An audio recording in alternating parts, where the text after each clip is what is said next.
They say when you wear Black Power Media gear, you can accomplish anything. You play any and every position. From coaching, to kicking, to receiving, to running and juking. And oh my goodness, let's see that again in slow motion. Get off me. And you're going to have a lot of haters coming at you, but what you got to do is you got to shake them off, and get to your goal and accomplish it. And when that's done, it's a beautiful thing. I'm talking about going hard, extra, for that extra point. And when it's done beautifully, you talking about touchdown. Oh, and the crowd goes wild and they're celebrating with you and everything. Man, let's see that again. Nice. Black Power Media, baby. That's how we do it. Now go to blackpowermedia.org and get you some of that gear. Empower yourself today. Yeah. You got to earn your liberation.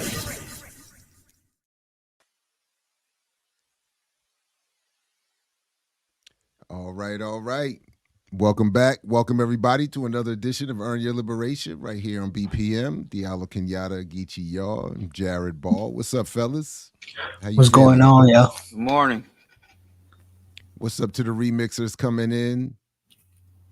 Let everybody know what's on and popping again. Like, share, subscribe. Put that, join the Patreon as opposed to the YouTube. Subscribe on YouTube and join the Patreon. And put this in your socials. What you got down there 5 days a week? That's your work schedule? Yeah, so again, relative to the actual working world, this is not a major deal and often common, but relative to the academic world, being put on a 5-day-a-week schedule is abusive, especially when you are a senior, tenured, and full professor. But the low-intensity warfare with my institution continues. So they put your boy on a 5-day-a-week schedule, so adjustments on my end will have to be made. And you know, it's and for months I told them, you know, we're headed to this conundrum. And in typical style, there's no response, there's no nothing, and then the only time I get a response is when they tell me it's too late to do anything about it. And the dean kind of barks at me in email for even asking him. And I was like, bruh, I didn't even bring you into the email discussion. Someone else did. Oh, wow. Yeah. And so, yeah, they stuck me with it. It's some slick, you know, but it's all good. It's all good. You need to go work. You need to go work at a HBCU. Oh, go work with your people. Yeah. That don't work. Yeah. What? So, Black so excellence. that don't work. Yeah, black excellence. That's Listen, why we need our own college, right? Our own. Yeah. Wait, yeah, what? Yeah. Listen, y'all probably haven't been to barbershops in a long time, but oh man. You know, when you go to a barbershop, there's the one person who always come in there, old head, he always sweep the floor. He's like, give me my money so I can go. Well, when they announced that Tyler Perry was buying BET, I just went to go hire myself. You know, I started working around. You went down there with the broom? Man, and then, picking up. Yeah, and then once they said they didn't hire him, I turned the tables over, so they fired me. So now I'm unemployed again. And I'm sure BET Tyler and his crew are coming to look out for you in solidarity with your solidarity. They didn't even call me. They left my message on red. They ain't email me like shit. Listen, you know? Hey, listen. I'm telling you, it's just like Cosby buying NBC. I think that the level of mindfuck propaganda coming out of such a reality, probably, I don't think we'd ever recover from. You know. Well, by the way, speaking of which, shouldn't we be, no disrespect, and I don't want to my hater and savior. I prayed to the hater and savior that this did not come to pass. And here we sit, boy. I prayed to the hater and savior. Well, clearly this is good for the loved ones of those involved, because to your point about Cosby and NBC, this is why for decades we've been hearing about his son was killed. This is why we're hearing that these charges against him were brought up, because he had tried to make this move on NBC. So in some way, the good white folks at Paramount did Tyler and his crew a favor by blocking the sale and assuring the safety and the sanctity of their loved ones. So, you know, there's a silver lining in every cloud. Yeah, well, I just think the quality of lost media. his job. They didn't give him keys to lock up the place. I mean, it's your fault. I ain't know you was using your prayer powers and shit. Yeah, the hater and savior has never failed me. I don't think the black community would have recovered. I mean, we would have died. It would have been we would have died of bliss and joy, but the depth and reach of the Tyler Perry machine, it has to be stopped. Hallelujah. Hallelujah. Oh, Shout out to the chat. How y'all I don't doing, think we everybody can in the recover. chat? That's just way too much black excellence. Or Gerd Mernon. How Tyler Perry used to say it, or Medea Good Mernon. Mernon. Hello. I really should get there. I'm telling Them you. exactly like you bear. We watched every single up to that point. So this is, I think, 2015 when we wrote that article. And watched everything. It was just so painful. It was just brutal. Watching all of those films, and oh my goodness. I can't. Listen, I don't understand. My pro-blackness gene is just not, fully attached. Those chromosomes don't come together right, because certain shit black people be fucking celebrating. I'm like, this is a nightmare scenario. What are y'all doing? And he don't pay people. He doesn't. He's a union busting, non-paying. He don't hire or pay people.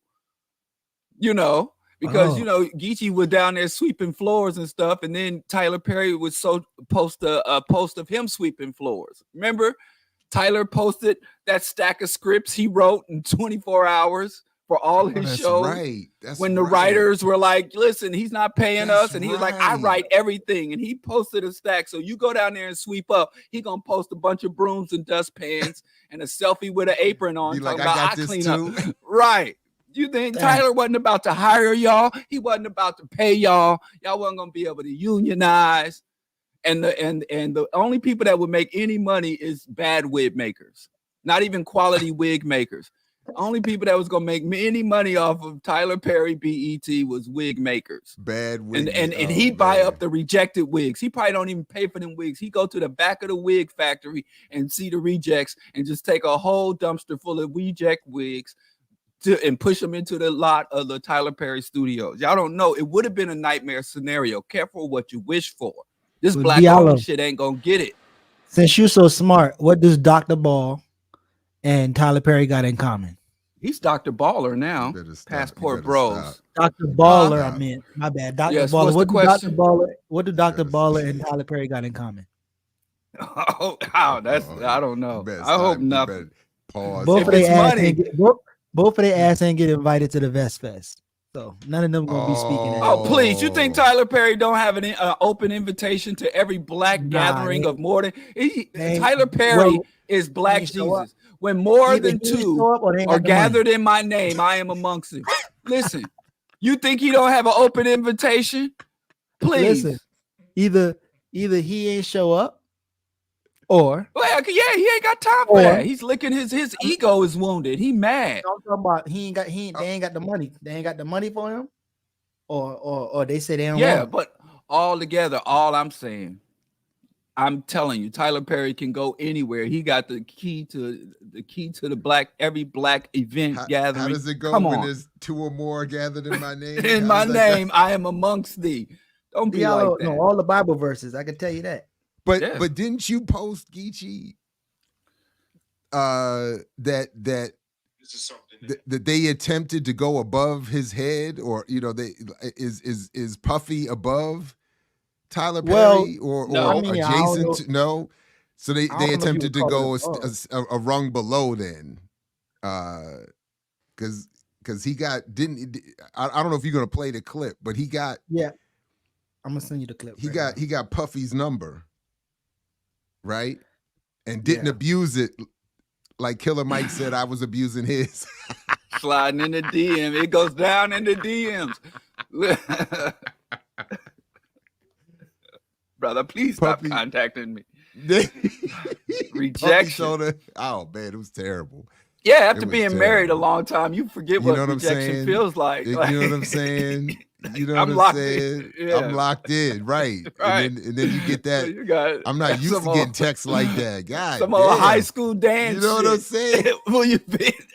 I saw you said, man, why you send me that screenshot? You trying to share your pain. You trying to act like, look what this brother did. What you really wanted was, we should have reached out to you. I know that had to hurt. You ain't felt that since I mean, middle school. Like,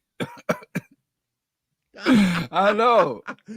on some level, you're not even bullshit. Like that's accurate. Like it was painful. Oh, I like, saw it. haven't I heard seen you it. talk about it. I haven't seen it in. Oh man, I was like, damn, man. Really? And you sitting there trying to act like it was academic and ideological. I know mean? the emotion was there too. You know what I mean? I tried to play it off, man. I couldn't even Yeah. fake it. All right, Cuddly here we Mike go. is a mean girl. He's a So apart. You can't sit with us.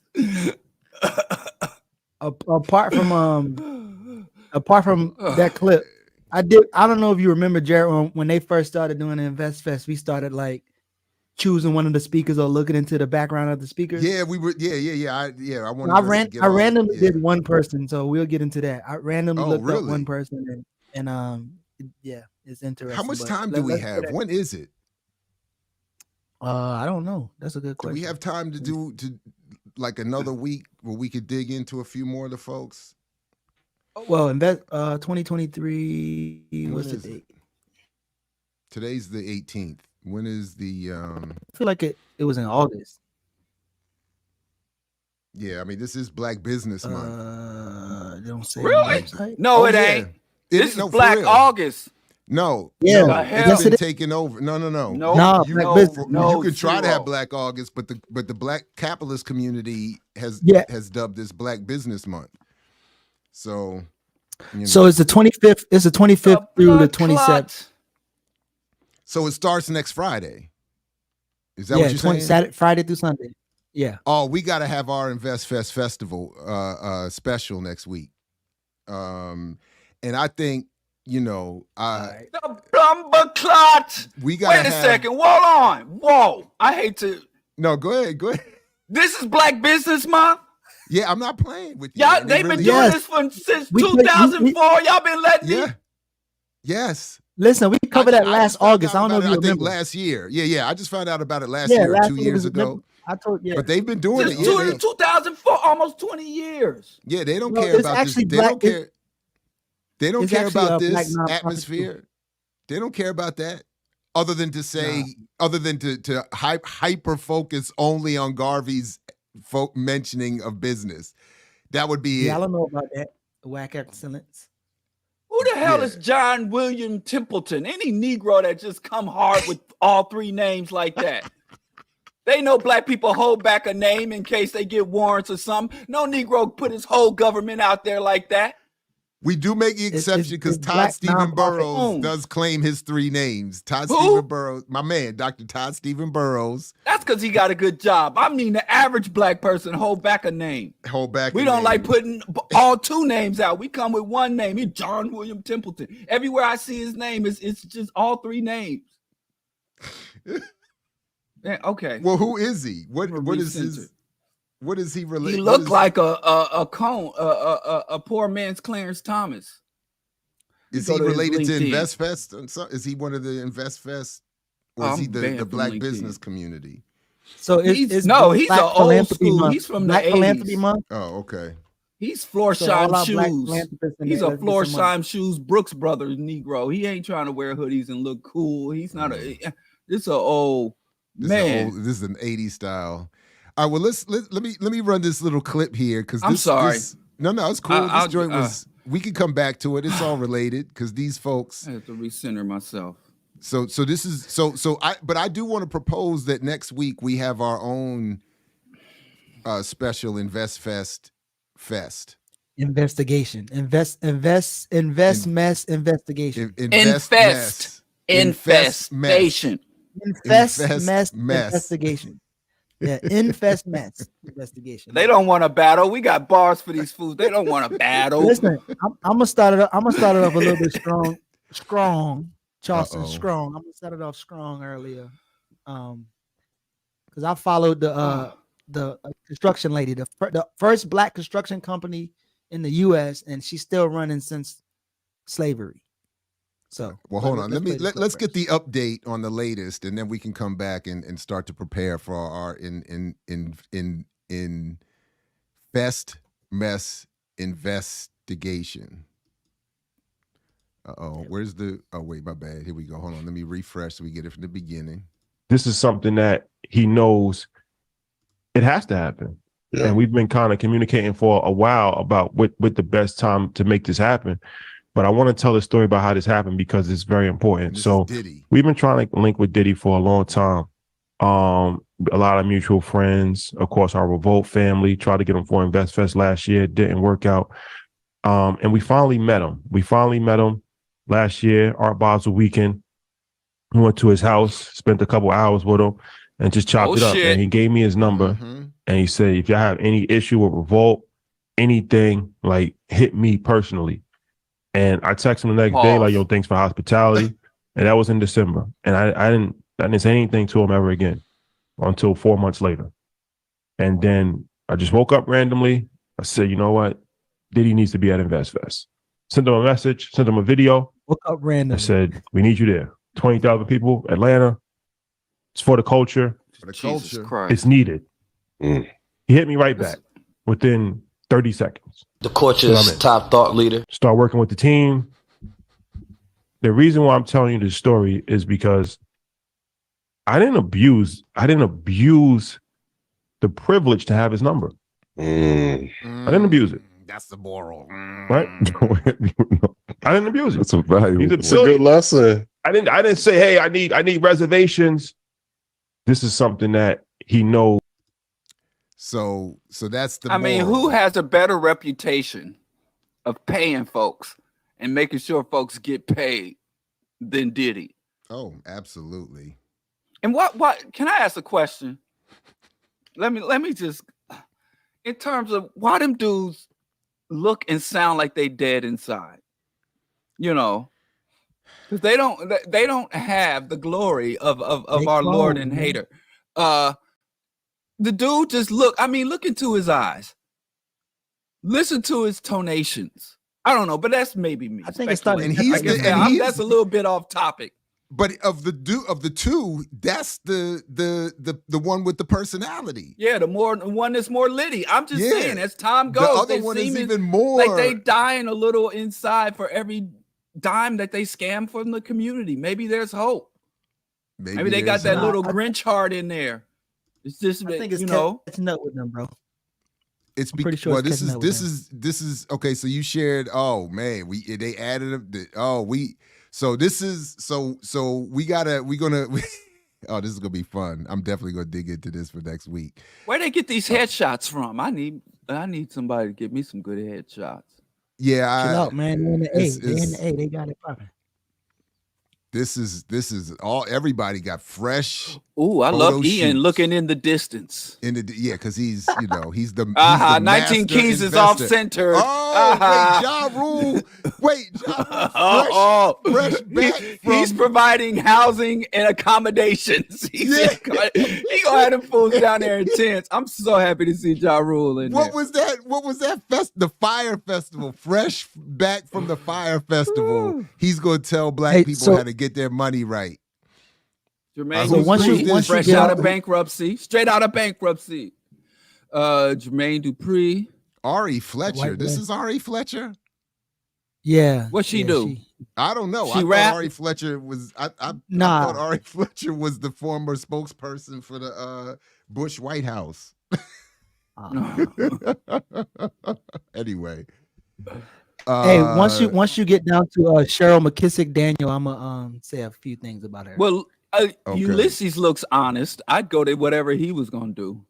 This is He's the shot you want to honest and see, sincere. right? When you dealing with your finances, this is what you want to see. Mike Somebody with a Rashad, shirt I off, mean, yeah, he's beating show you up how a to break people down. I'd go to his sessions too. Shit, like, hey, listen, we all about to get paid. It's John everybody Sally. reach under your seat. There's a hoodie under your seat. Yep. There's a pistol under your seat. There's a bunch of millionaires here. We all about to get paid. I'm going to Mike's, Rashad, Kings, whatever he tell me to do to get paid, I'm doing it.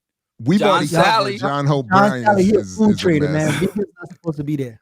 I don't know why. Ain't he in jail? It's gonna be a lot of warrant. I hope the feds don't see this page. They gonna be handing out warrants. Oh, Benjamin Crump. Oh, they got everybody. Is he the one they named that dance after? I have no idea. You don't know, man. You ain't done for the. I don't know any of these three over here either, or four. Pretty V. I don't know Pretty V, Inky Johnson. I ain't going to Inky's. Inky, I'm already boring just looking at his picture. I'm not going to your sessions. I'm just trying to see where I'm going. Man, where are these shots? We need to earn your liberation photo shoot, because clearly we are not. You need some headshots. Al Harrington.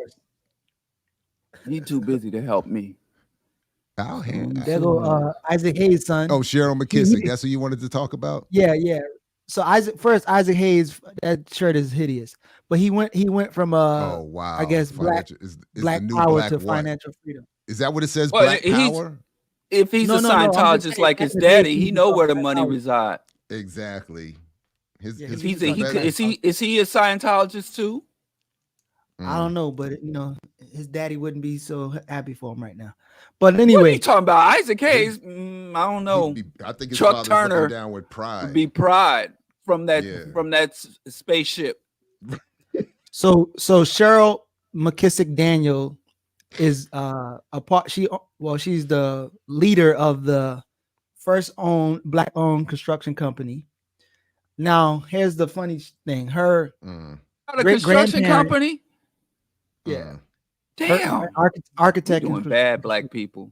But her great grandfather, the one who was enslaved by a guy named William McKissick, is obviously how they got their name. But his slave master taught him how to build bricks, and eventually that grew into him being the first black. So DeSantis was right. Yeah, but.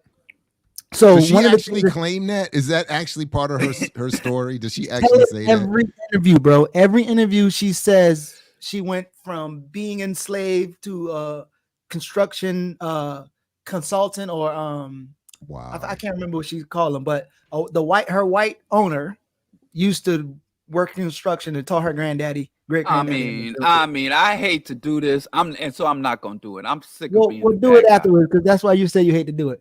But I'm not gonna. She has this idea. I'm not gonna say what everybody's thinking.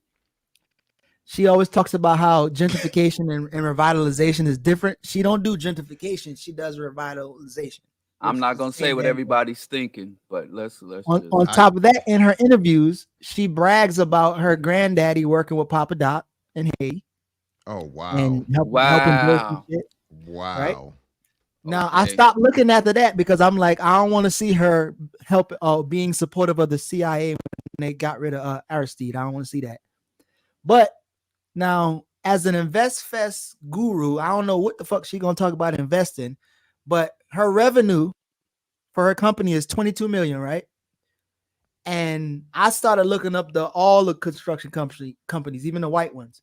So if you take all the black business in the US and you put their revenue together, it's 141.1 billion.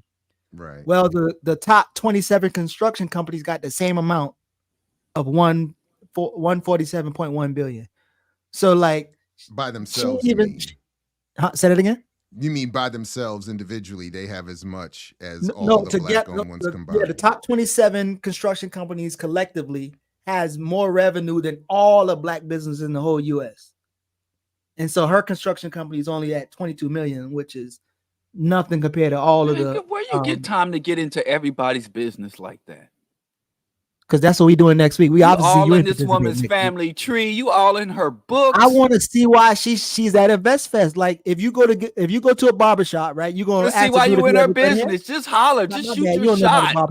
You one of them dudes, man. Just holler.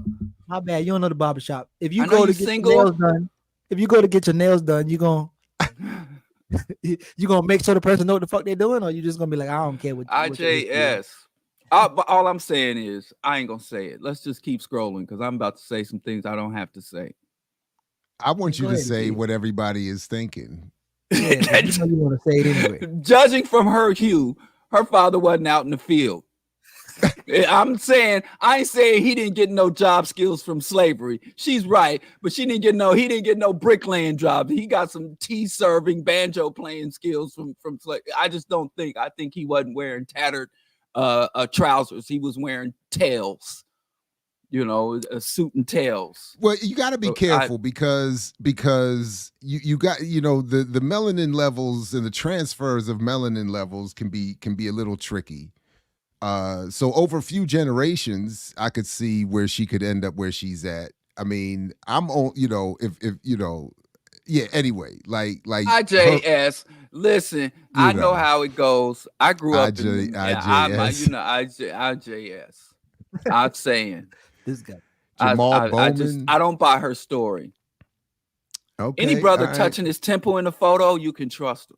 We don't even do that no more. That's old school. Listen, anybody touching their temple, so you can trust them. So for those that don't know, they said InvestFest is the first of its kind in-person experience, combine investing, entrepreneurship, pop culture, and entertainment, all in one festival setting.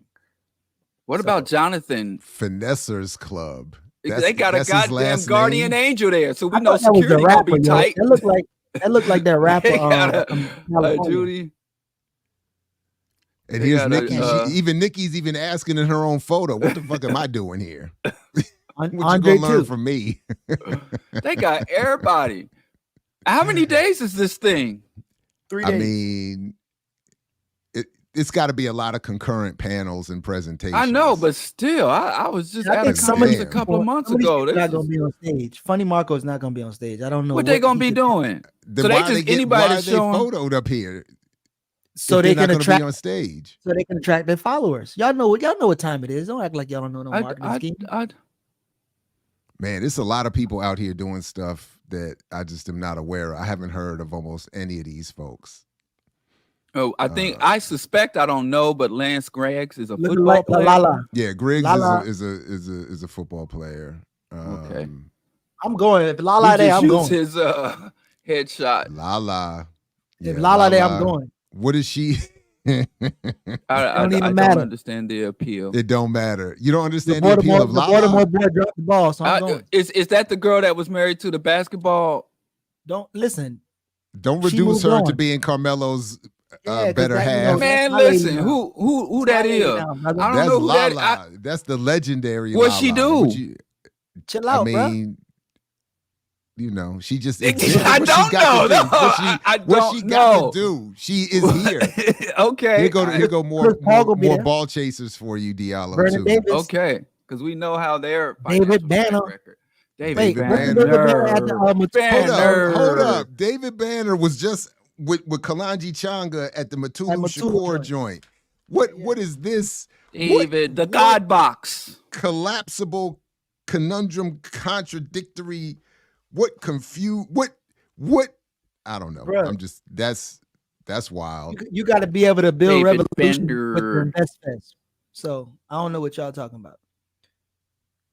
Wow. Okay. Yeah, I don't know who. Nope. I think these are these might be like investors or people who are giving them about some how money. people look. There go Tabitha, another vegan. I guess we're gonna get invited next week. Yeah, what was that? I don't know Tabitha. What was that? But it's okay for you not to know Tabitha, but I gotta know Lala. I mean, well, you don't know who Tabitha is? I don't know who. Listen, Kathy what Wood did Dave is Chappelle either. tell us? When you see a white person around a bunch of black people, you never know. They're the most dangerous ones. Yes, you heard. Whatever. She did retire. Her husband was a cop. Y'all do remember that, right? And Jim Don't Jones. he own his own team? What'd you say, Geechee?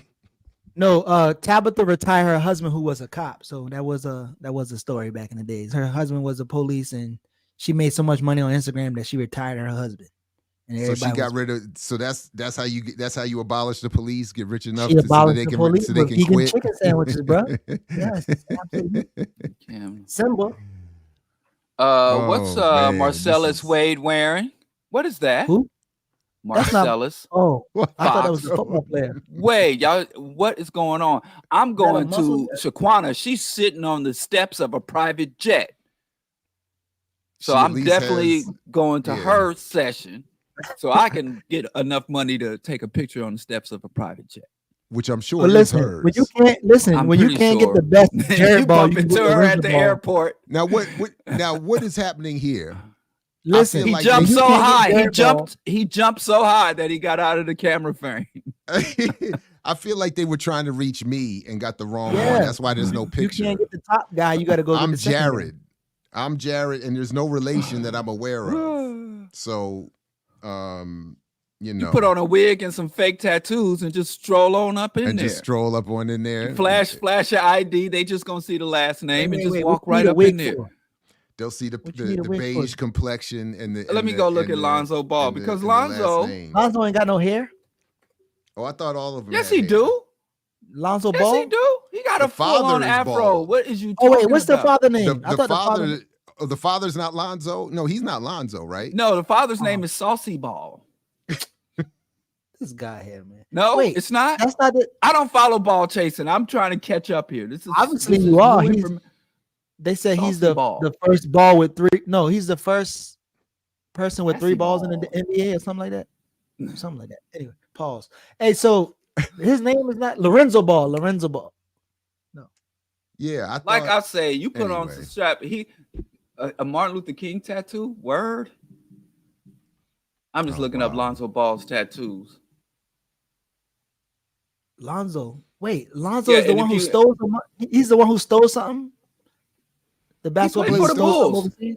He plays for my city. Man, I don't know. One of them It's got me accused again. of stealing something. Yeah, Jello. That I was think it in was Jello. that was in China. Yeah, he was Oh, that's overseas right. hooping. That's right. That's right. That's LeVar right. Ball, that's his name. Damn, look at us, man. LeVar is the we not father? doing good. Yeah, LeVar. We're not doing good for the culture, guys. We I like failing with the LeVar name. Ball. Entertaining. LeVar Ball, LaMelo, Lonzo. Oh, Lonzo, the one who used to play for the Lakers then. The one with the little crooked jump shot. I don't know. I can't. I haven't. I don't know. I felt weird saying play for doing my here? city and my team. Yeah, and y'all be some weirdos out there talking about my team. These ball chasing teams. Ah, that felt weird. Yeah, we're gonna have So- to. Who's in Atlanta? Who's going to this? We should have a. Coco? I thought a y'all table never set left up outside. Atlanta. Listen, I think confronting contradictions will be a good nomination for this Invest Fest. Can we get so Coco set up send a Coco. booth outside and Co's interview vulnerable. people? They might turn Coco. We need to send somebody more solid. I don't think. Oh, you think Coco? Coco might flip them on their head. Yo. You better watch out now. Right. Diallo really She in go to trouble Invest now. Fest and she sit in them seminars. They could turn her. They might take her away from us. No, I think if anything, Coco might steal a few. Coco says she in there, so we good. She in there? Yeah, her and Che All gonna right. show I up don't there. and know. Take over the whole damn. Don't send her. Is Come on, ZZ we gonna be her lose. bodyguard? We sending our troops across behind enemy line. Whew. That Now joint, you're I trying to say mean, Coco ain't solid? That's messed Listen, up. though. as a black man, we have to protect our females. Oh yeah. No, as a black man, we got to put them on the front line because they're the real warriors. See, yeah, sisters lose either way. Subjugation or fodder for the struggle. Come on, join the revolution. So do they ever ladies. release any of it though? I would actually like to see. I am curious to see. I mean, I can predict. I guess we could predict what the messaging is, but I would like to see what they're saying in there. Well, one sister said it's a financial literacy on steroids, right? And then the other dude said it's a big ass network event, which is, it's a networking event with a concert. And granted, I don't know any of these people. Of course, Ian claims that he made a lot of money off investing, but nobody, master on the lineup- investor. nobody on the lineup is investing their way to that spot though. But the Tabitha last wasn't time I investing. checked, I can't afford to buy in to see if he's actually legit. because all of his stuff was behind some massive paywall. Yeah, Oh, like you gotta pay to get to his. The last time I checked, at least it's been at least a year, but you gotta. It's just it's like one of those. It's like years ago when I went to look up who's the Vanguard Group's website, and we went and I did it with my class as a class pride, put it up on the projector, and when you go, at least at the time when you went, it was like it was like what Ian had on his website. You have to be an investor to know what the situation is. You have to already have been bought. It's like a blank page. It takes money to make money. And it was like you're not rich enough to even see who's involved. The game is to be sold, not told. That's right. So anyway. But anyway, so the general mission is $3. Are you breaking up for everybody? Or is that just, anyway. VIP is $5,000. Lifetime membership is $13,000. So which one of them tickets we get? This is the Invest Fest cost. I don't know. Yeah, $300 for general admission. Oh yeah. Wow. And he predicted what? Did he say 20,000 people? Yeah, he said 20,000 people at $300 a pop. That's just general. And if you want the VIP, that's $1,800. If you want to see all them personalities, you want to get behind the velvet rope. You got to pay. Chats, times open bar. So $300 don't get you an open bar. I can't even get unlimited rum and cokes for $300. Damn. Oh, you still VIP. Scrolling? Oh yeah, wait, there's more. There's $13,000 tickets. So if you pay $5,000, you get that's where you get the show. Wait, you don't get the musical you do get a musical performance for $1,800. So what's the difference here? You get priority seating, center stage, skybox access, and that gets you access to the live stream. So you can't see the live stream unless you pay $5,000. So once you pay $13,000, you'll never have to buy another ticket? Lifetime? I guess. Lifetime VIP membership. I would hope so. God damn. Is there more? No, that's it. So that's it. You can only max out at 13,000. If you wanted to go to something bigger than that, you got to find a better the conference. 5G tickets are out of stock. Y'all notice that? Oh, damn. You're right. I think that's a that's a ploy, but I don't know. That's a ploy. Again, it's my hater signal. Well, there can only be so many priority seats. You know what I mean? You can't have endless. Okay. All right. Okay. That's the upsell. They call that the upsell. So then but that's a good point. So if I buy the $13,000 ticket, do I not get VIP? Or they gotta have because it says lifetime VIP access. Right. Yeah. So you gotta sit in somebody's lap. So you listen. Or somebody that's an upsell. I think that 5G ticket never exists. But then again, that's my hateration. Who knows? Well, I can't afford the $300 ticket, so we got it. I thought y'all were gonna get. I thought we were sitting in Coco in stealth mode. BPM, BPM. I mean, we gotta get permission. We gotta get clearance from the ear doctor. But I think if we can clear it with the ear doctor, I don't know. I'm down for sending Coco. Can we get Coco? I would like to at least get her the $1,800. Can we? Next week she gonna come back with the show. Embracing contradictions. They're gonna get. I'm telling you, it's just over. It's too much. She's gonna say there are no contradictions. Too much excellence. That excellence is over. I'm just saying, I wouldn't go in there alone. Y'all wouldn't send me into the lines. So we need $3,600. We need to get 2 VIP passes, one for Coco and one for her bodyguard, for her assistant. ZZ, we got to send ZZ down with her.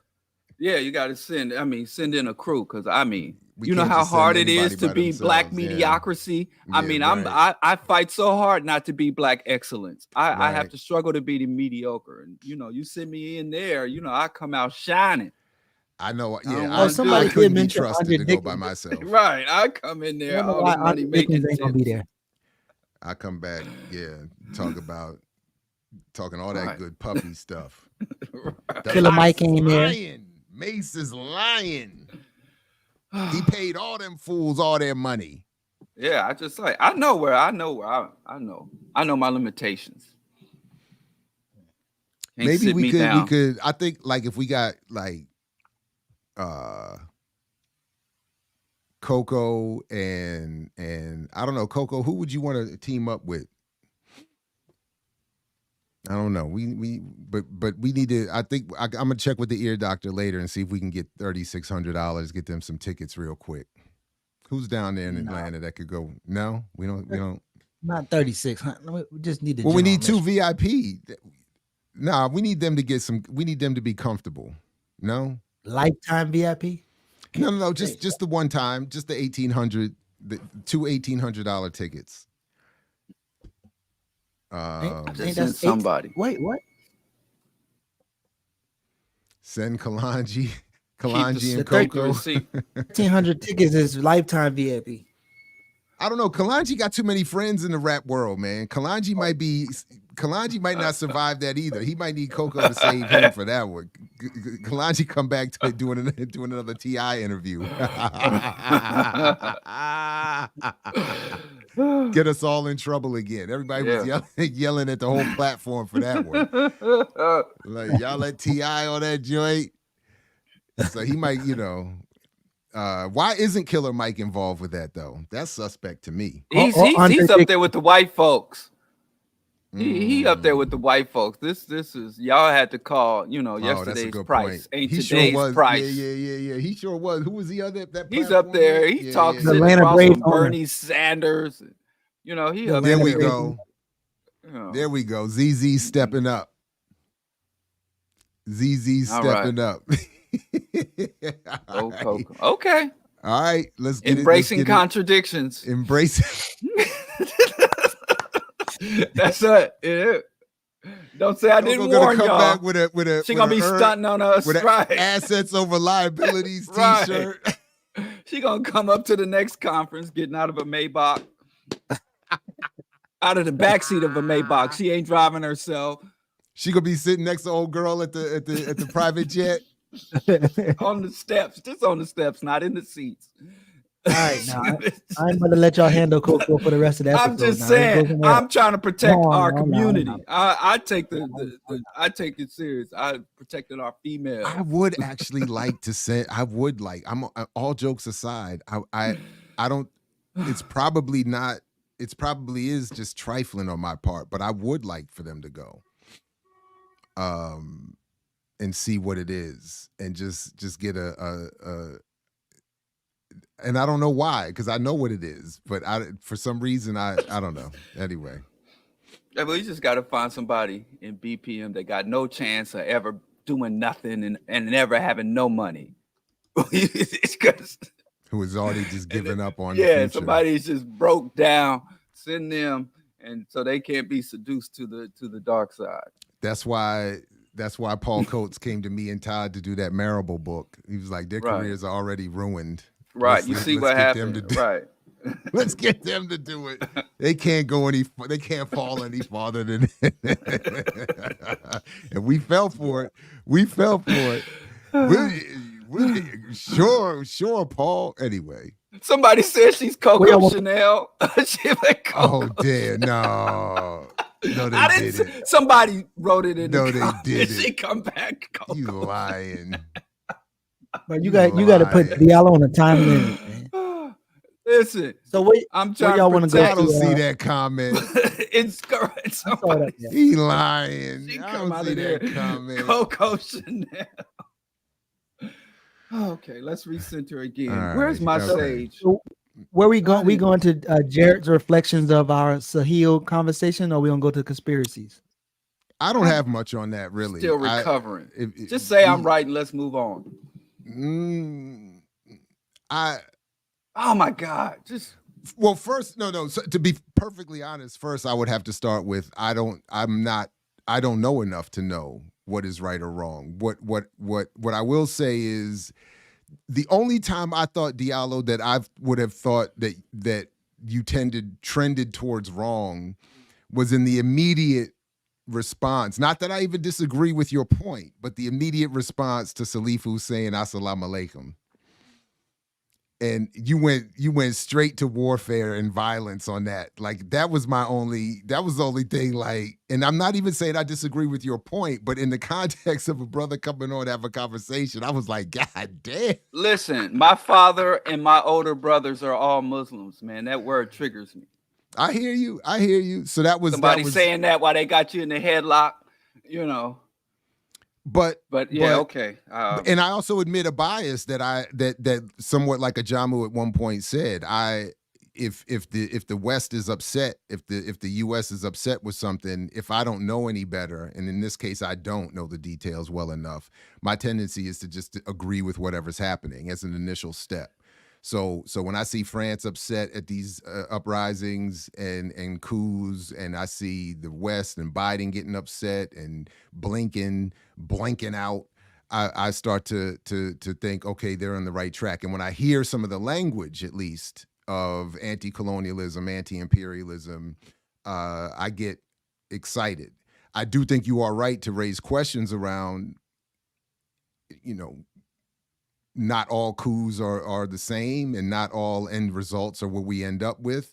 But at one point, I can't remember exactly in which these backs and forths, at one point I remember thinking, I wish more focus would have been paid by all of you at one point to what the West does to intervene in uprisings. So once an uprising starts to take effect, here comes the West with a whole new level of interventions, assassinations, and so it's similar to like when people want to, on some level, like they'll sometimes condemn the Russian Revolution and say, see, they weren't successful, communism didn't, but they leave out the 17 countries that invade Russia after 1917. They leave out all the years the same thing like when they talk about Cuba or something else that some of us might point to as successful.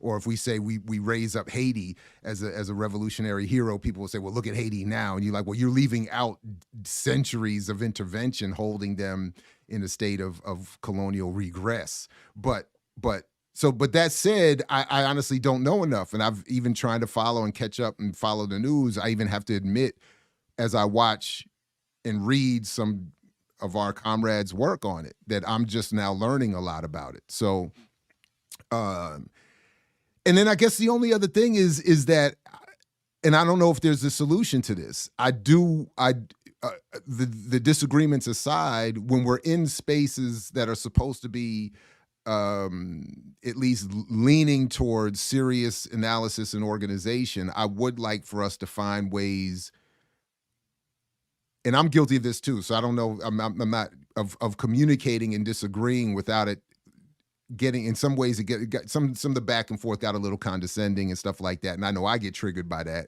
because I don't like when people start talking down to me, but just because we disagree. But yeah, but that's it. That was really it. That was really it. I think there could be a little more humility on both sides. I think that there could be a little bit more thought around the goal of trying to build and as opposed to just tear down and criticize. But I don't think that either of you, in terms of the two sides, were entirely right or entirely wrong. So that's really it. So that clip is from the U.S. Pentagon brief or update, which is the white lady made some interesting comments there. You can play that. But so what do you think about so they say majority of Nigerians are in favor of seeking defense assistance from Russia. I know you heard some of that argument. What are your thoughts on, building with other countries who? Again, the very first thought I had was when Dr. Clark used to talk about the people of Kemet and elsewhere in Africa, that, at one point when he said that line about, they got the Greeks off their back, and then here come the Romans, and they misjudged the impact of Rome. But I get it. So that's one thing. Another thought, I get Diallo's point that the Russian Federation is not the Soviet Union, but I also get the historical importance of there being competing poles of power that people who are oppressed can take advantage of.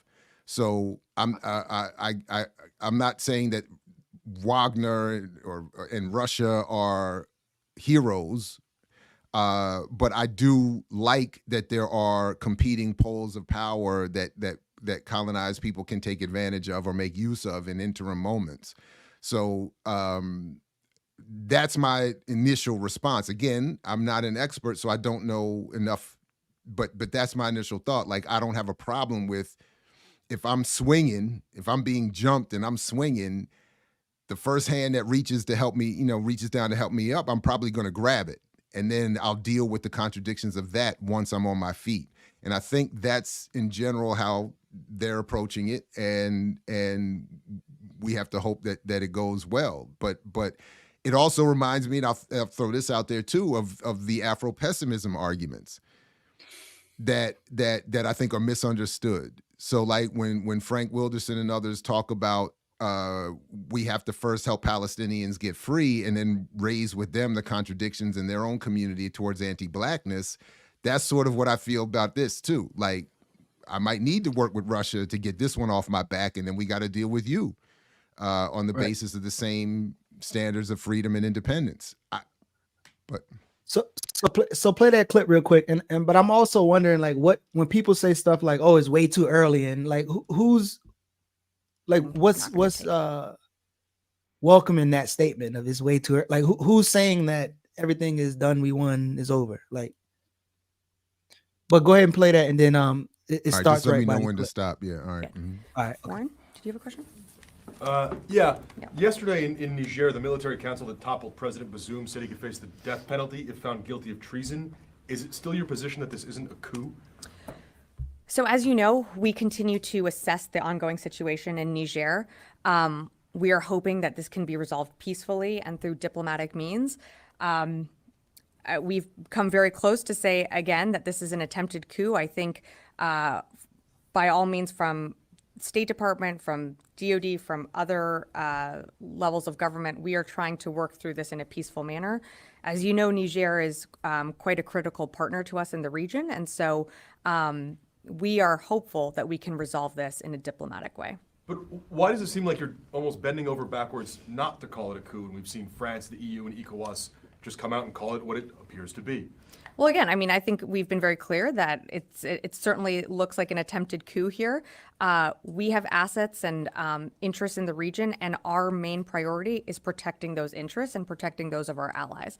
So a designation like what you're suggesting certainly changes what we'd be able to do in the region and how we'd be able to partner with Nigerian military. As you are well aware, we've conducted training with the Nigerian military. We conduct counter or CT operations from there. We continue to press and we continue to push for a diplomatic resolve. ECOWAS has also said that they don't want to see this end militarily. They don't want to see this an escalation in violence. They want to see this end in a diplomatic way. So we are supportive of those measures. Yeah, Laura, and then I'll go to the phones. Just to follow up on that, sure.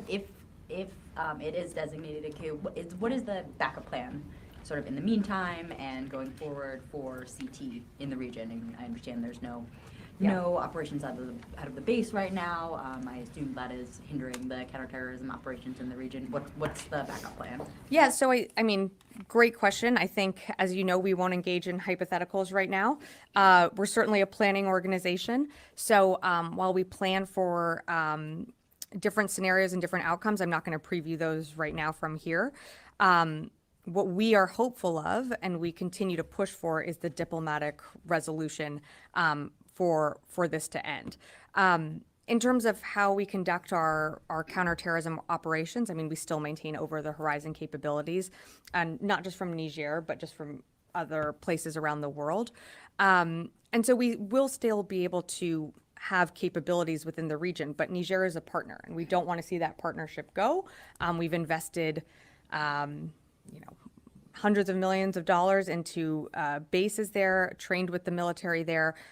So we really want to see a peaceful resolution to Niger's hard-earned democracy. And we're hopeful Interesting that use of the we can word come to that. partner. Can you be more specific though? What are the over-the-horizon options? Because my understanding is Niger is the over-the-horizon option for much of the region.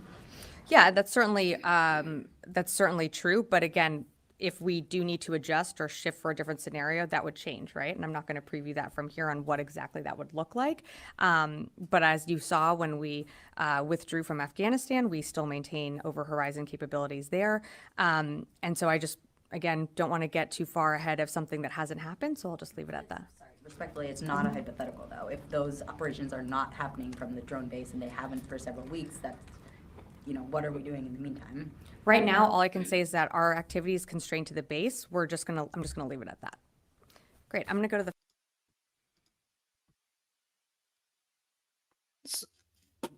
So let me ask this final question, two questions, and y'all can respond as we move on. So Algeria, who shares the border with Niger, has come out against the Western-inspired ECOWAS intervention program, and your thoughts on that? And what would you say that the U.S. and France inspired this form of solidarity among the nations? How would you comment on the? Again, I know we shouldn't claim revolution at this point, but how would you comment on the solidarity or the excitement or the attention that's being paid to how some African countries are coming together? I mean, again, far from being an expert on any of this, whenever I have looked at, for me, the most I've ever studied any of these formations is years ago in the East African Union attempt of Uganda, Tanzania, and Kenya to form a sort of socialist leaning bloc. And the response was obviously hostile, horrific, and to destroy that and then to recreate those kinds of unions under the auspices and the interests of the West. So it's again, for me, it's what forms of Pan-Africanism are going to be encouraged, and if they are anti-Western and anti-colonial, that's, I think, obviously the right way. But the West is constantly trying to create unions of African and Latin American and Arab states, et cetera, that are going to do their bidding. And I think that's in part what we're seeing here. But again, so my initial response is, again, and Ajamu said something that resonates with me. Whenever the West gets upset, I start to say, well, that's probably headed at least in the right direction for now. And that's all I'm at. That's as far as I'm at with it at this point. All right. Diallo, any thoughts before we move on? I think my position is still, I'm still confident and clear in my position on the whole thing. As far as what's happening in the Sahel and the various factions that are at play, I still just strategically print in terms of methodology and on basic principles. I think that the people, I just know that it is not a bottom-up revolution, a military coup in the U.S. military, as we just saw. The Niger military was essentially a faction of, or an extension of, the U.S. and AFRICOM military bases, training, and facilities. And I'm just not confident that that still doesn't resonate with those military factions that have taken power. That training, that outlook, that approach still doesn't resonate. I don't agree with the multipolar world reemerging, simply because every single one of those poles is still capitalist. So at a time that we did have a multipolar world, it wasn't just hostile white factions, but it was hostile factions that had fundamentally different ideologies and economic structures. So now they have common ideology, they have common economic structures, and white people being mad and going to war and attacking each other, that's nothing new. So yeah, I do appreciate the point of view that if the U.S. and the West is against something, then I would be for it. But you even saw there that the U.S. is reluctant to be fully against it because they're trying to preserve. And when you hear the U.S. talking diplomacy, which is the most war hungry, most bloodthirsty country, you know, from their point of view, at least from the U.S. point of view, they believe they still have friends on the ground there, and they still have some soft power influence there. And I think they do too. You know, I think, you know, I call it a coup, and everybody got mad at me for calling it a coup. So the U.S. State Department and Pentagon agrees with y'all that it's not a coup. So y'all trying to be mad at me when y'all the ones agreeing with the Pentagon, not me. All right, so not you in particular. I meant the previous discussion. I know you knew here. I know you knew here. Mayweather and dodge that one. But my thing is a couple things. Yeah. Just a couple things. When I'm saying multipolar, I'm with you in that's why I said I'm recognizing the difference between the Russian Federation and the Soviet Union. I just simply meant some other competing center of power to the United States. So I'm not saying they're revolutionary. I'm saying it's a competing power that an oppressed community, a colonized community, is looking to take advantage of. That makes sense to me. So that's all I'm saying. But the problem with Diallo, hold on a second. So the other thing was but that's all I'm saying about that. And I'm with you. And in fact, I just was reading an article this morning about how that's arguing that people on the left are doing too much around the BRICS union, which is itself not looking to de-dollarize and is not looking to challenge the West in many ways that people are hopeful. And this is BRICS 2.0. This ain't even the original BRICS. This is the brand new BRICS. So I got you. But I'm just simply saying that doesn't mean as you often make the point in terms of electoral politics, that doesn't mean that the Democrats are the same as the Republicans. I agree with that. So that's the only thing I'm saying in this sense. Now, and then the other point in terms of, and I thought I followed the logic of both Salifu and Ricky, and then separately Ricky and Ajamu, if I understood their arguments. I thought I was following the logic that given the specific context that these coups are taking place, it does make sense, as was the case in Venezuela and elsewhere, for military leadership to be involved in that takeover. It makes sense that it would emerge out of the military, that and even a revolutionary response would emerge out of the military. That it doesn't just because the military is in line or currently organized to perform a certain function, it doesn't mean that elements within it can't do something else or have a very different worldview. So that's, and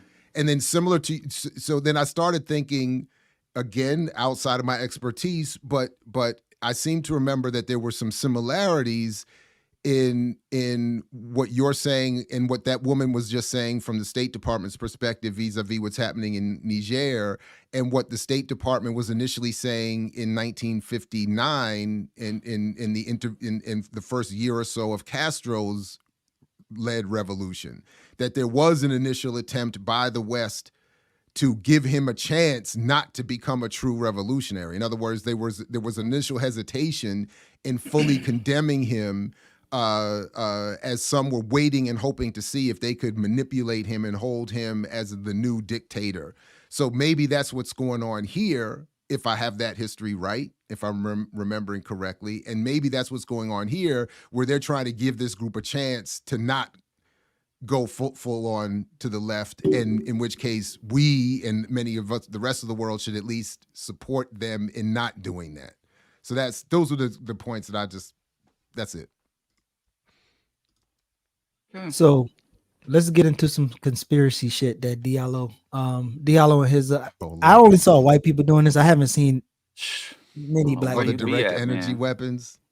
Yeah, I haven't seen it on my timeline. So if you not said it, I didn't even see it. But tell us about this conspiracy, new Well, I conspiracy. posted a link to the direct energy weapons if you just go to the comments. But I mean, it's really on socials. It's more so in the blogs. But there was a ball chaser. Oh boy. In the Big Three league, the first black-owned professional sports league. Melted ices. Ice Coon, yes. But there was a ball player by the name of, I have to look at, it's a big dude. Royce White. I must say, I don't know a lot of science and ecology, but a glance at this picture that I just sent the link, it looks kind of interesting. Like you don't see a lot of forest behind, and you see the ocean, and then you see the city look like it's burned down. So maybe somebody just looked at the picture and be like, "Oh, yeah, that was direct energy," because I did see a clip after you send it that there was. So this you're saying lightning. because up here, it's not burnt up, and it's only burnt up here that this was directed. Yeah, and then there's water right there, and yeah, but I don't know where that picture comes from, and I don't know what's how it's cut off behind. Like to the left, you can't see if it's like woods or. So this but then claims they talked an about aerial how image from August 10th shows destroyed homes, buildings, and a harbor area burned to the ground in Lahaina in the aftermath of wildfires in western Maui. And it is said that there's a large amount of inflammable plants in that area. So yeah, I don't know, but but even plants. some of the videos. Okay. Yeah, one of the videos that I saw, I don't know because you don't know nowadays they could just edit shit, but it looked like some kind of lightning was something happened. Like, oh, see, that's a shot right there. But yeah, there's nothing. I did see this like fact checking website thing, but what? So what is obviously there's people who talk about conspiracies all day. I think Nino Brown said that there was going to be an upsurge in COVID and all these people get sick in China, blah blah blah. He said that in January, and then nobody went back and say, "Oh, Nino was actually wrong." So people don't go back to. Same thing with Tyler Perry thing. People don't go back to like address their conspiracy. So what exactly is being said, Diallo, in terms of this direct energy? Well, I've been seeing they've been talking direct energy weapons, or as it was called before, Jewish space lasers. If we were to quote Marjorie Taylor Greene, there has been a right-wing, reactionary, Nazi fascist conspiracy that the New World Order, the globalists, have the capacity to spark fires from suborbital platforms using lasers. And the reason that they use their suborbital platform to spark fires and cause even earthquakes and volcanoes is that they want to cleanse the global population down to a reducible level. They want to collapse government so that there can be a one world government, or they want to create catastrophes so that they can bring in UN and globalization troops to supplant local governance and military. This is a right-wing, fascist, racist, neo-Nazi conspiracy and viewpoint. By and large, it's not taken seriously. But now that, and it's been around for quite some time, but now that you have it was merged and the QAnon conspiracy, which mostly dealt with strictly the elites of the Democratic Party cannibalizing youth. So there are layers to this, because initially the conspiracy movement from Alex Jones and all of that, they never aligned with either political party. Their conclusion was that both political parties are owned by the Zionist-occupied government, that both political parties. So if you look at the conspiracy movement from the 90s and going backwards, Behold a Pale Horse, Pawns in the Game, The Unseen Hand, you'll find that they aren't partisan. But since the rise of Donald Trump and the MAGA movement, and really from the Tea Party going forward, so it's got about a decade on that, the conspiracy movement, the conspiracy community and culture has been married to the Republican Party. And that's why you have Congress people on the floor spewing these outlandish conspiracies. And so there was a professional basketball player in the Big Three League by the name of Royce Wright. And he walked out onto the field with Investigate Maui and the deep energy weapons or directed energy weapons written on his bald head. And it's worrying to me because this conspiratorial point of view, first of all, it is baseless and absurd. What's most dangerous about the conspiratorial point of view is that it takes half-truths. It identifies and acknowledges conditions such as colonialism, such as wage theft and worker exploitation. But instead of directing people who are suffering through or who observe and are concerned about these real world conditions, it redirects them towards absurdities like lasers from deep space, reptilian overlords, elite cabals of adrenal gland eating cannibals, as opposed to pointing people towards class analysis and pointing people towards the institutions and bureaucratic structures that are actually oppressing them. And that is why many of these far-right conspiracies have the support of the people who are actually doing the crime. So this deep laser Maui nonsense is a deflection. The reason why whenever there is some ecological catastrophe, you can't look at literally a century's worth of climate science. You can't look at a century's worth of climate projections. You can't look at the environmental, ecological, and infrastructure that was not set up to complement the ecosystem, infrastructures that were set up with respect to the indigenous and native people's understanding of the land. There's this myth that native peoples from the New World and the Old World were just dwelling on the land. But modern archaeologists and ecologists have found that environmental structuring and cultivation of the ecosystem has been going on long before Europeans came and disrupted it. So anyway, long story short, this nonsense about direct energy weapons obfuscates the reality of climate change, the reality of capitalist infrastructure development for the sake of profit, for the sake of the rich being able to control and own large amounts of land, because you'll find people talking this shit. Oh, Oprah owns all this land, and now instead of Oprah just being a gluttonous parasitic capitalist, no, she's an elite New World Order conspirator. So instead of dealing with capitalism and an unjust distribution of wealth, now you just got to bring down these elite conspirators, these untouchable conspirators. So it's much deeper than just people believing various theories about how massive fires come to be. It's more so about these absurdist right-wing ideas infiltrating and being embraced by members of the Black community. So when you gonna do your myth of black breathing air? When you gonna write that book?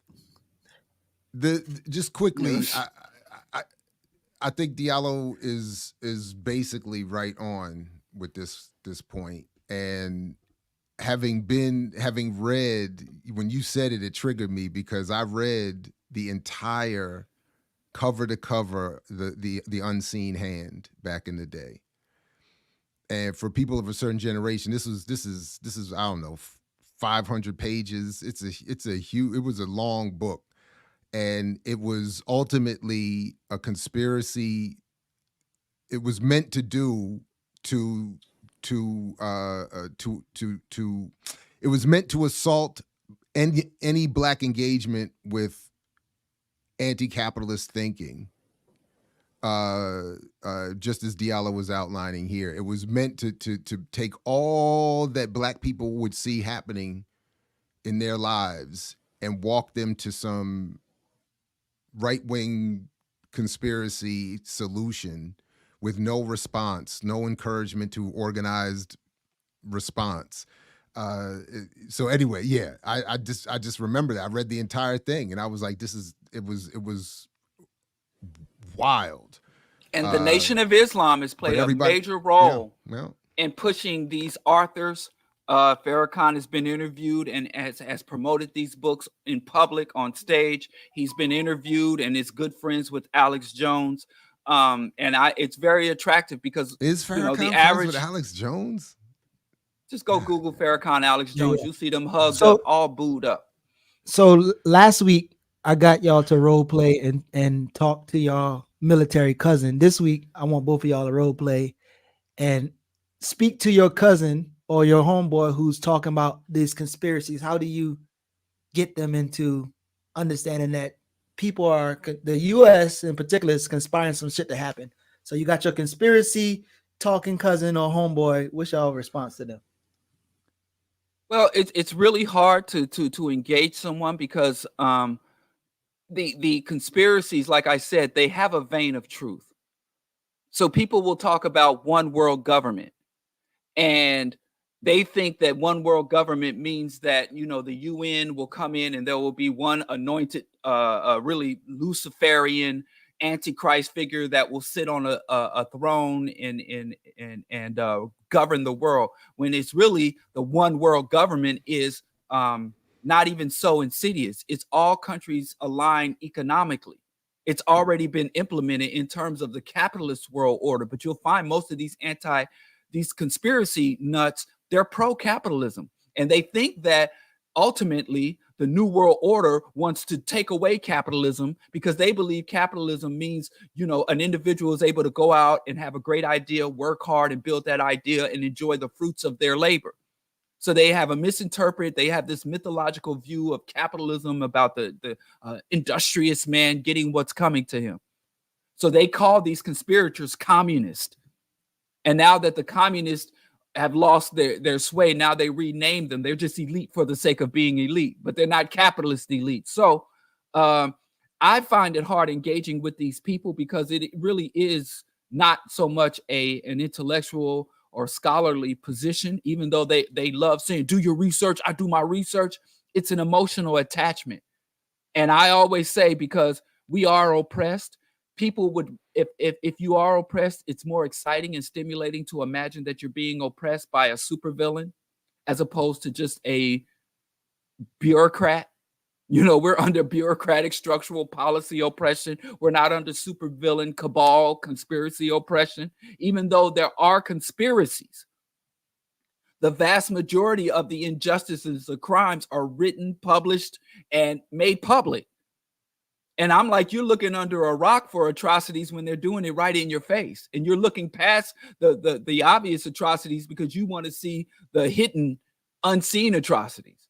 So if I had a technique for reaching, all I can say is we counter these when we see them, we expose them when we see them, we mock, ridicule, we outreach and educate people because, I've read all the conspiracy books, and even back in the 90s, I'm like, man, this shit is absurd and it's racist. I mean, you go read Pawns in the Game. It's just overtly racist against Asians, against Black people. Literally in the book, they're like, well, the reason why the Chinese are coming to prominence is because Chinese people are bred for submission and obedience. And that. No, that's why when in that last comment about Niger, I mean, I've even seen a couple videos that are ultimately right wing, conservative conspiracy, and it becomes red baiting and red scaring all over again. If any act that upsets the West, or that's like African people cannot have any agency or autonomy or independence of intellect. So everything is Russia's doing this, or the Chinese are doing this, or someone else is doing this. One video I was watching this morning was talk about how could they want to get rid of the French, who are the only ones fighting the jihadists.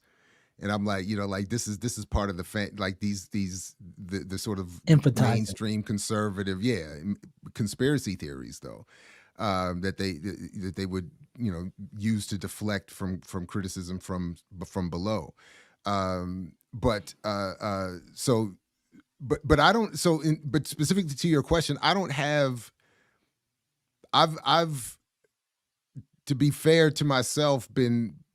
The best I could say is I've been terrible at engaging those kinds of arguments, because either I go too far, I lose my temper and upset family and potential comrades to the point where we can't work together anymore, or I become too soft and I just don't engage. So I can't find that middle ground to actually engage in a way that I'm not losing my senses and able to be effective. The only thing that has been somewhat effective for me and is just simply, this is only developed really over the last year or two, is me just simply asking, what are your resources? And asking people to investigate their resources and investigate how much they think they know about a certain topic. So like I praised the Ajamu a minute ago, but like when Ajamu was saying to you in the back and forth the other day, I admit I was cracking up. But when he said, African, you don't know as much as you think you know African, at that point, maybe he understood that too. But at that point, the discussion's over. Like nobody's going to respond to that and be open to learning from that. So at that point, and when I get to that point, I know, like, I'm not trying to teach anymore. I'm just battling. And for me, Ajamu's better at this than I am. Like at that point, I just start getting upset. So I don't want to do it anymore.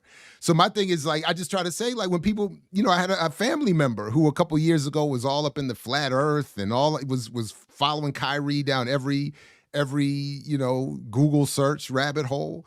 And I can't engage without upsetting potentially permanently this family relationship. So I just kept saying, like, what are your resources? And I said, in terms of flat earth, I said, one thing I might suggest trying to do is find ancient folklore about the edge of the earth. Like, what is supporting that argument going back to the pre-NATO dome that got set up? Like back in the day before NATO, before NASA, what were ancient people saying about it? And I was like, just as a method, you might want to, like, are there ancient tales? Like he could. So that's my way of doing it. Like, what do you really know? What have you really read? And sometimes they get, sometimes people acknowledge, well, I only saw this one YouTube video, so maybe I do need to follow up. Or I only read this one little thing, so maybe I never read Marx, so I'm not, and that's the. But that's all I got. But I have to caution you against asking them for their resources, because I've done that, and they will bombard you. Let me tell you something. They will bombard you with links from PragerU and the Epoch Times. I'm telling you, they got their resources. Just the other day, some guy had sent me some articles about Moorish indigenous Americans. And I'm like, dude. And so I'm like literally reading, these government articles about the indigenous Moorish science. And so they got resources. They're absurd as hell, but it's a shit ton of research and resources out there. So be careful with asking for that. I hear you. But I've had my inbox full of that bullshit. But it also, but that to me is a step forward. If someone says, here's my PragerU video, you can start to say, well, obviously, here's what the issue is with Prager. This is not a peer-reviewed journal that you're sending me. This is not written from someone who has any demonstrated expertise on this issue. So, but I get you. But I don't know. So it's like that first lady who came on the is first this what show, you're asking me? I don't think this person is paying attention. That's not what I was saying. Yeah. You just gotta let stuff slide. Let it slide, but you remember when the sister came on with the CIA? She came on with the CIA website. The sister that came on with the CIA website, when she said, "Oh, well, this is my source that I read about the coup," and then she gave us a link, and it was CIA. So, like, I do prefer people to provide me where you get your shit from, so I could look at it, or we can look at it together and talk through it.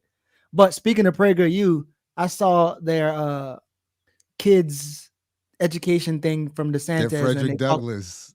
Video, I wonder if we can do a voiceover to those, if we gonna get flagged for it, or they gonna, because I would voice over all those. I would love to try it. Let's do it. Let's get one. Let's give it a shot.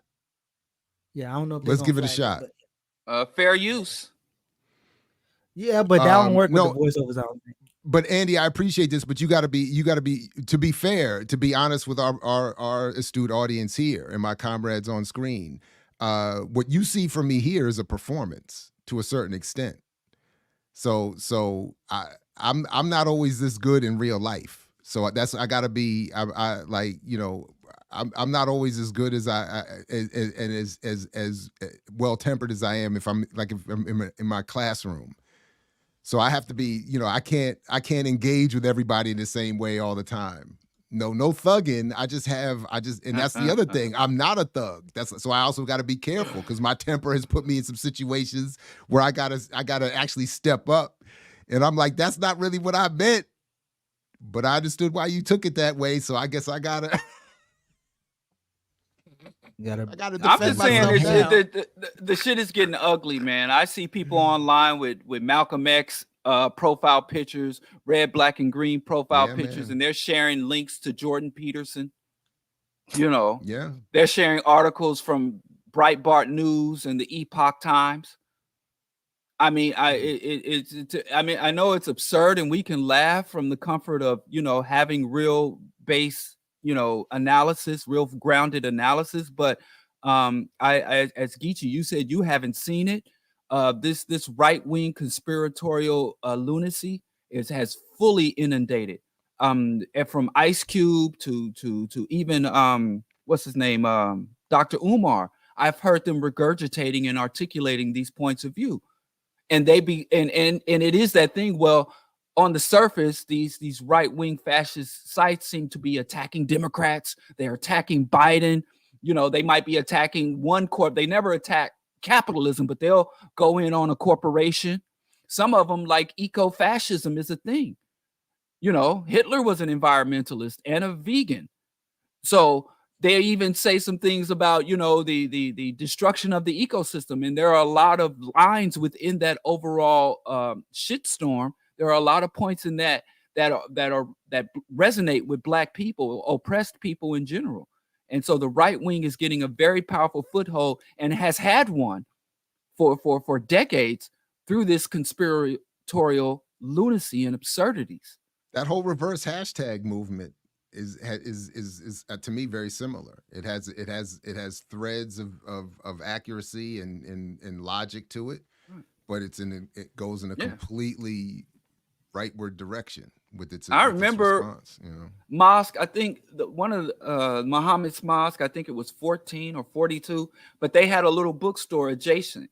And in that same bookstore where you got Message to the Black Man of America, The Downfall of America, How to Eat to Live, right next to those books was Protocols of the Learned Elders of Zion, Conspirators' Hierarchy. Those same books on the same bookshelf, you know. So I think this is something that kind of flies under the radar, and a lot of Black people, I mean, you know, have to say, well, it sounds like it's against the white man, or it sounds like it's against the government, or it sounds like it's against the Democrats. So yeah, obviously I support it because it's against what I'm against. But really, it's just as insidious, and it's just a different method to get us to the same place. So it sounds like these topics be weaving into each other. So the Branch Davidian, I just now watching it on Netflix. I don't even know if I remember anything about it, but when I watch it, baby man, you know, you see, Say it again.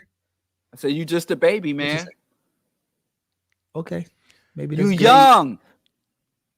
Thank you. I haven't got that Waco, Texas thing. Oh yeah, go ahead. Oh my bad. Go ahead. Yeah, sorry. Yeah. No, but yeah, like so you have this idea of, you know, a radical group who got their own land and sovereign, and they shoot it out with the government.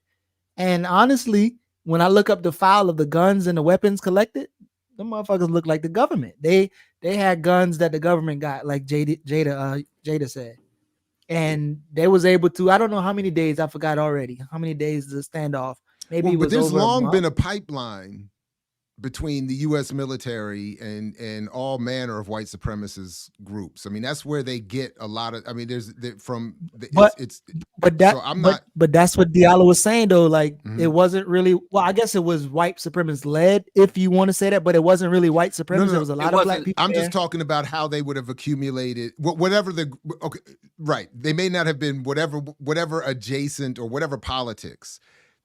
My only point really would be that there is a pipeline, particularly for whites. I don't know to what extent black people have developed this, or world majority people beyond, but I always remember I had a chance. I don't know what I don't know what my thinking was, but I actually had a chance to walk off when I was leaving the Navy and leaving the ship. I had a chance. There was and it was just so easily done, and I hadn't even tried to do it, but there was just through happenstance and just the normal flow of accident, I guess, in the process, a case of grenades that was unregistered, unaccounted for, that I could have just walked out with on the last day when I was leaving. I could have just picked it up and walked out. And my initial thought was, honestly, wasn't, well, I don't want to do it, because it's wrong. It was, I really don't have any. I was like, where am I going to put them? What am I going to do with them? I didn't have like a plan. I didn't have so I was like, F it, But my point is, if you start to think about it and organize and attempt to do it, there could have very easily been just in my time, just a caravan of weaponry going out the door to whoever you would want it to. It would have taken maybe some sleight of hand and some paperwork adjustment, but it could have easily been done. So I'm not surprised you would find a bunch of military stuff in any of these settings. Yeah, that link I sent was like the list of all the weapons that they found. Okay, here we go. But I can't remember how many days, but I know we can compare it to like the move situation where it wasn't. I think it was over a month. I don't know if you remember, Diallo, but yeah, it was in the middle. Remember the Rodney King rebellion rose up in that time, and the Branch Davidians came out with a banner that they hung over the side of their compound, asserting their support for the LA uprisings and the spontaneous rebellions that happened across the country at that time.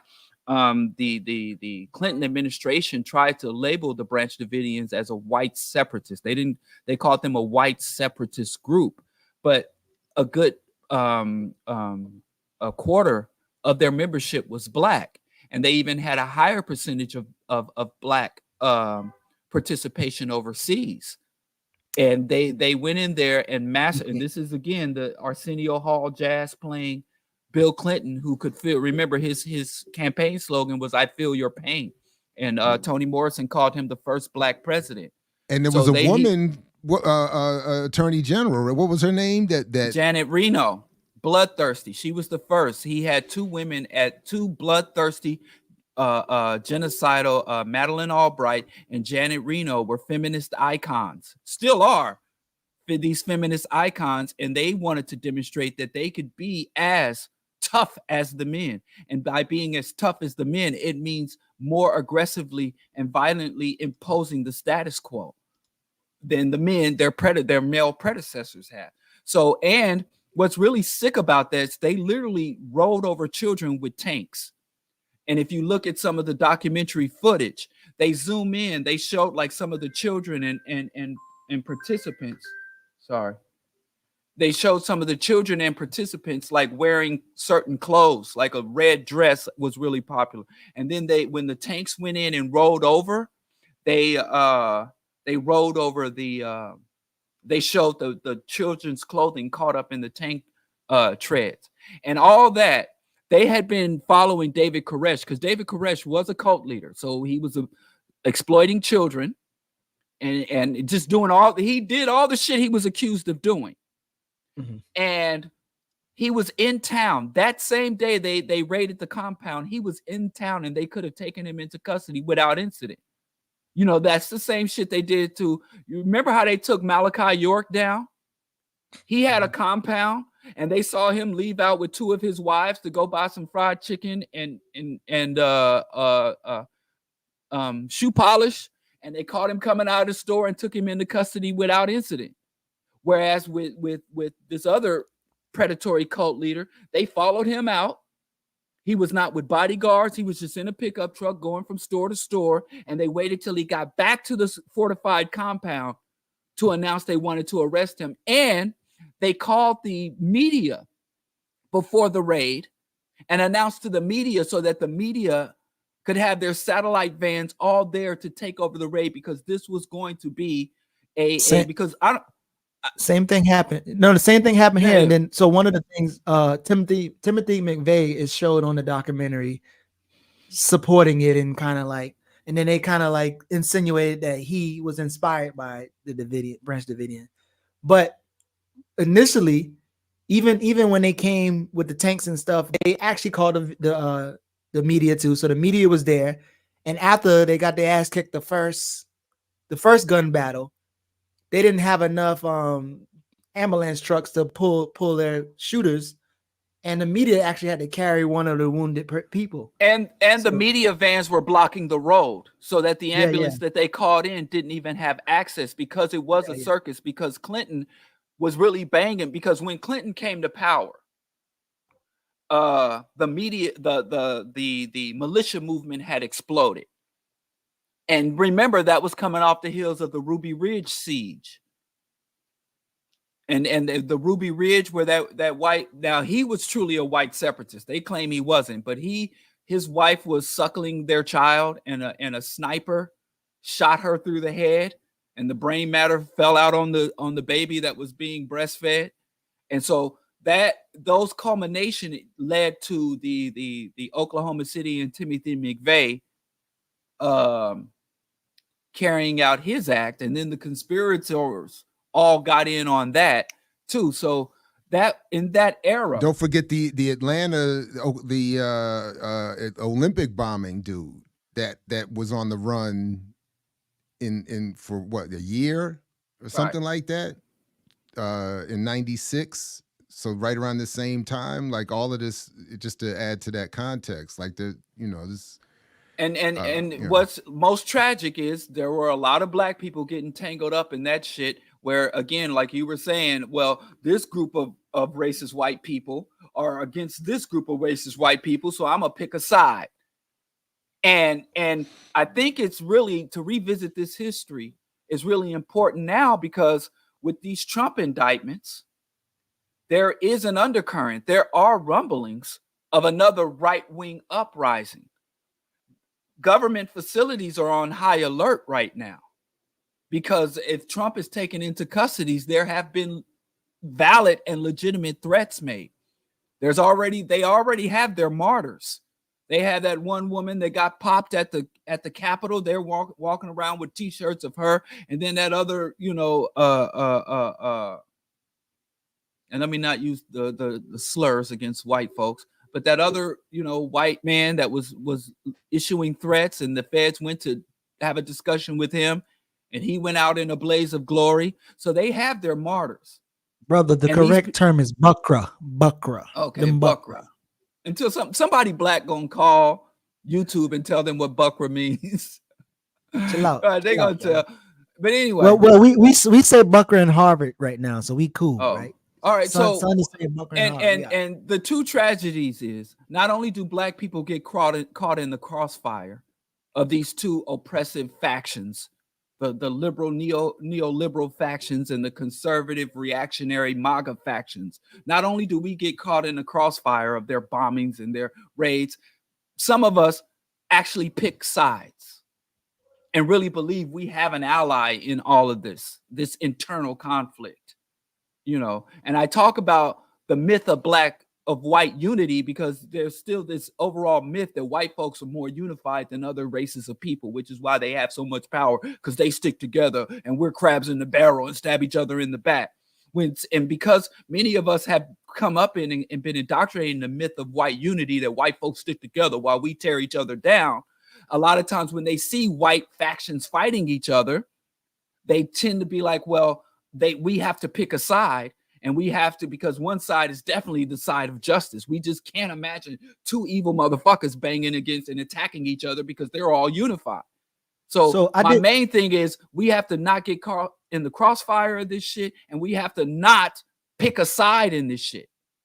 So I didn't dive deep into the research or looking into it, but when you send me the pictures of the black men who got charged or the black man who got charged, they charged that black man with all the murders. Yes. Because they came out, but on the video, they kept him out of the media. Yeah, there's one white guy who's in the documentary. He's speaking in the documentary. He was a shooter too, or he was part of the crew too. His mom actually came to talk to the media because, like, oh, that's my son.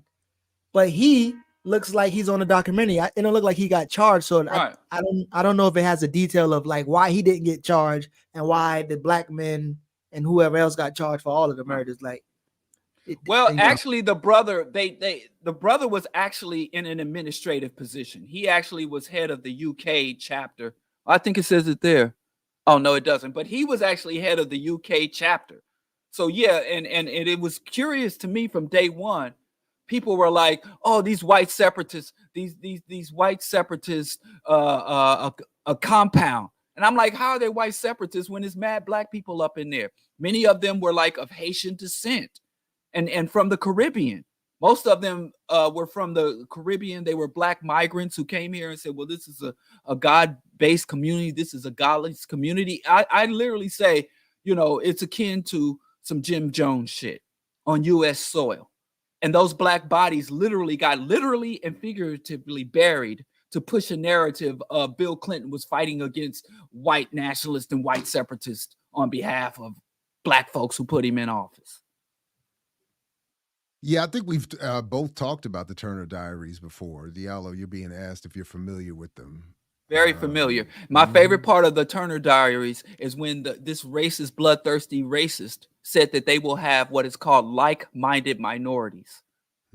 The white racist who wrote that book understood that when the white race does rise up in this grand race war, that they could depend on a faction of the black community allying with them in the slaughter of the mud people. And they called them like-minded minorities. So that's what stood out the most from that book to me. Who just sent me the clip of Larry Elder on The Breakfast Club being asked by Charlemagne why he feels like racism still exists or doesn't exist, and Larry Elder, who has been doing this for decades, said there's no evidence that institutional racism exists. He's also a proponent of the buying power mythology, which is another reason why I've been forced to keep up with him lately or over the years. But Larry Elder is he'll be right there leading that charge. Those like-minded. Yeah. So would Ice Cube. And so would what'd he say? Draft me. I want to jump in a Humvee, fight for my country, and murder those monkeys. Cannabis? Draft me? Y'all forgot already? No, I don't. You had us pull it up, and we got a copyright. I want to jump in a Humvee, fight for my country, and murder those monkeys. So we won't even be fighting. We'll be writing the soundtrack. We'll be writing the battle hymn of the white race war. We'll have black rappers writing the battle hymn. Kanye's not going to be there. Whose side Kanye fight on? God is going to use him to show out, and God going to use him to advance the right-wing racist agenda. I mean, he literally sat across from a professed Nazi and was playing patty cake and footsies with the Nazis. And we still buying our kids Yeezys. There's black mothers all over the South Side right now trying to hunt down the last pair of fucking Yeezys for the first day of school. What you trying to say? We spend all our money on sneakers? That's what you're trying to say? No, I'm saying that's what it sounds like. That's what we shouldn't spend any money on sneakers by black Nazis. Okay. And Jordans too. Jesus Christ. You see, what about was Shaq? Killing me? Do you see Yeezys in Costa Rica? or versions of them. I saw a bunch in Panama. Well, you're not as bougie down there as I am. Well, Panama a little black now. Panama a little black now. That's a little. Panama's very black. Panama is black as hell. Because they didn't bring them brothers back. They took brothers down there to work on the canal and left them. Shanghai, stranded. Got me stranded, abandoned. So they left a bunch of brothers down, and we got ADOS people. But hold up, rest in peace to Runoko Rashidi, among others, reminded how originally black that region is. So even before the brothers and sisters got dropped off and left. Stranded. It's not funny. Stop it. That's not funny. It's not funny, mommy. It's not funny. The history is not funny. Your rendition is comical, but yeah, Panama is beautifully black as hell. Yeah, but the racial consciousness. Oh man, boy! Shout out to everybody doing work in that region, boy. Yeah. Oh my God, man. Anyway, I'm still trying to work my way through. Yeah. Work my way through it. But anyway, sorry, where were we going? My bad. What was about to happen? I got sent something just a minute ago about from our EYL colleagues that I thought we could come back to real quick on the way out if we got a minute. All right, go ahead. I didn't get a chance to fully distill this, but it seems so apparently recently Yo Gotti went on with Earn Your Leisure and quoted Jay-Z while defending 360 record deals. So this is interesting. What is happening? I just got an email literally just now from Wendy Day, who I'm going to continue to raise up as my new champion white woman. If folks, because in this hip hop history 50th anniversary, people keep leaving out, I think, the work of many people, including people like Wendy Day, who for decades did a lot of work and still works helping artists get themselves straight with these contracts and teaching them how these contracts really work, protecting them as best she could, all this kind of stuff. And they keep leaving her. And shout out to Piper Carter. I see you in all the great work that Piper's been doing to try to. But Wendy, so she just emailed. We're gonna try to get her on next month when she's back in town. Because she was one of the first people I remember, at least, if I remember correctly, pointing out that this was coming decades ago. This 360 thing was going to become an increasing problem. And then here it is. And the 360 deal is just basically 360 degrees of ownership and control of the artists by the corporations that sign them, meaning that every penny you make from, I call it the Frank White Kings of New York deal. If there's a nickel bag being sold in the park, I want a cut. So it's like if you do anything, it used to be artists would be ripped off in terms of record sales, but then they could go and tour and do their own concerts and keep all that money. Nope. If you do anything associated with your brand, they get a cut. And then here comes Yo Gotti right on with our buddies my to say younger this. Days, right? In my younger business ventures, I think business is business, right? I think who said this? The Hov or somebody say this like what's 100% of zero? Yeah, Jay, I think right? So. Mm-hmm. So to me, you ain't thinking logical when you think you get everything and nobody get nothing from you. You're not. That's not common sense. It's not logical. Right. You know what I mean? So if we meet, just give us a name. Say this a brand new artist. We walk out this building today, right? What's your value today? How much you getting for a show today? How many records you selling today? How much merch you selling today? What's your viewpoint on 360 deals? I feel like business is business, right? You know what I mean? Going back to what I was telling you about myself in my younger days, right? Today, nothing. You know what I mean? You grossing zero, $500 a year, right? So now let's say us three put the money in, put the work in. Now you making 500 million a year or 5 million, whatever. Yeah. We don't forget none of that. Yeah. Because it's a term, they say 360 and it don't sound cool and you seem like you more bossed up because you ain't in one. It's bullshit. That ain't business. Stand on business. You know what I'm saying? Because you basically telling me you want me to put up my money, you want me to put up my time, you want me to take my risk, but you don't want me to get nothing. That risk shit. That's it. That was the one I wanted to let wanted to let it run to that point because that's exactly it. It's that standard capitalist line. We're the ones taking the risk. We deserve it. It ain't no risk if you own and control the entire process top to bottom. It ain't no risk, first of all, but whatever. But yeah, so I just thought that it was perfect that this is, for me, this is connected to this problem with the narrative about hip hop and the 50th and this whole celebratory moment and everything is good when so much of the narrative in many ways has been rebranded by folks like this to accept the conquering, to accept the loss, to accept the exploitive relationship, to say, what, you not going to get exploited? Master put me here, so of course he's going to get his cut. Well, that's what people like Wendy and others have been struggling against for a long time, to get people to say that's not the relationship as it should exist. Like-minded minorities. There you go. So I just thought that was like-minded minorities. That shit will stick with me. It's crazy, but y'all talking about Wendy Day. I didn't see her picture in the lineup next to P. Diddy, so you know she ain't out here trying to help us get paid. I don't know where you get that from. Right, my bad. Right, my bad. It's P. Diddy out here trying to get us Diddy paid. Getting us the money. That's it. You're right. But you know, I got a problem with her. She. You heard her story about how she stopped Freddie Fox from beating the shit out of Birdman? No. Wait, what? See, I'll never forgive her for that. Wait a minute. Who did? Wait, what's the story? Freddie Fox was gonna beat the shit out of Birdman for various reasons, and she got in between, like, don't do that, don't be like that. Wait, Freddie who got Fox in between? Like, fine. Wendy Day. Wendy Day did that? Bumpy Nux. She should have let it happen, huh?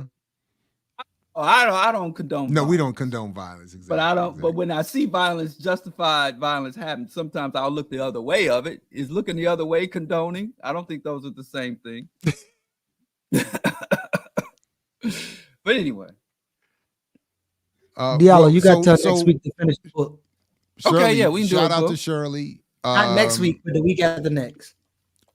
Well, shout out to Geechee's Barter and Build. They doing a book club. I don't know how does this work? Is it open to the public? What is the situation? Can other people join? How does this your little fiefdom, your little cult? How we get in there? I know how to.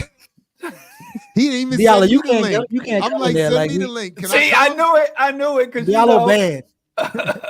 Last time Diallo came to one of our sessions, he was beating people up, yelling at people, talking over people. That's what Diallo you said. he don't got no The manners. brother comes in to disrupt our harmonious community. You know how I know I'm not ignoring you? Because my daughter and I filled out your address label specifically and put the book in the mail.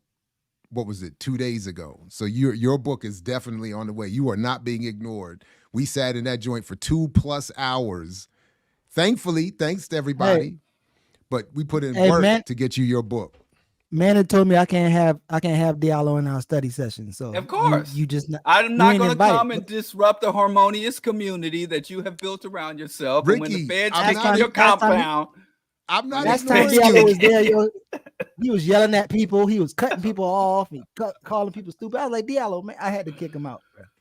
So who could ignore Ricky? Ricky, how am I ignoring you? The flock. I'm not you. The last I saw you said you want me to drive down 175 to bring you a book. I don't know what that means. So nobody, you know. Yeah, I'm out here, you know, hands-on work. I'm in these tree-lined streets for real. I even sent Diallo a book. He didn't even acknowledge it. I signed it. Are you crazy? You still haven't acknowledged unboxing. You know how many people I shared this with the Diallo Hive. I did an unboxing. I got it here on my desk. What is you talking about? See, that's the thing, man.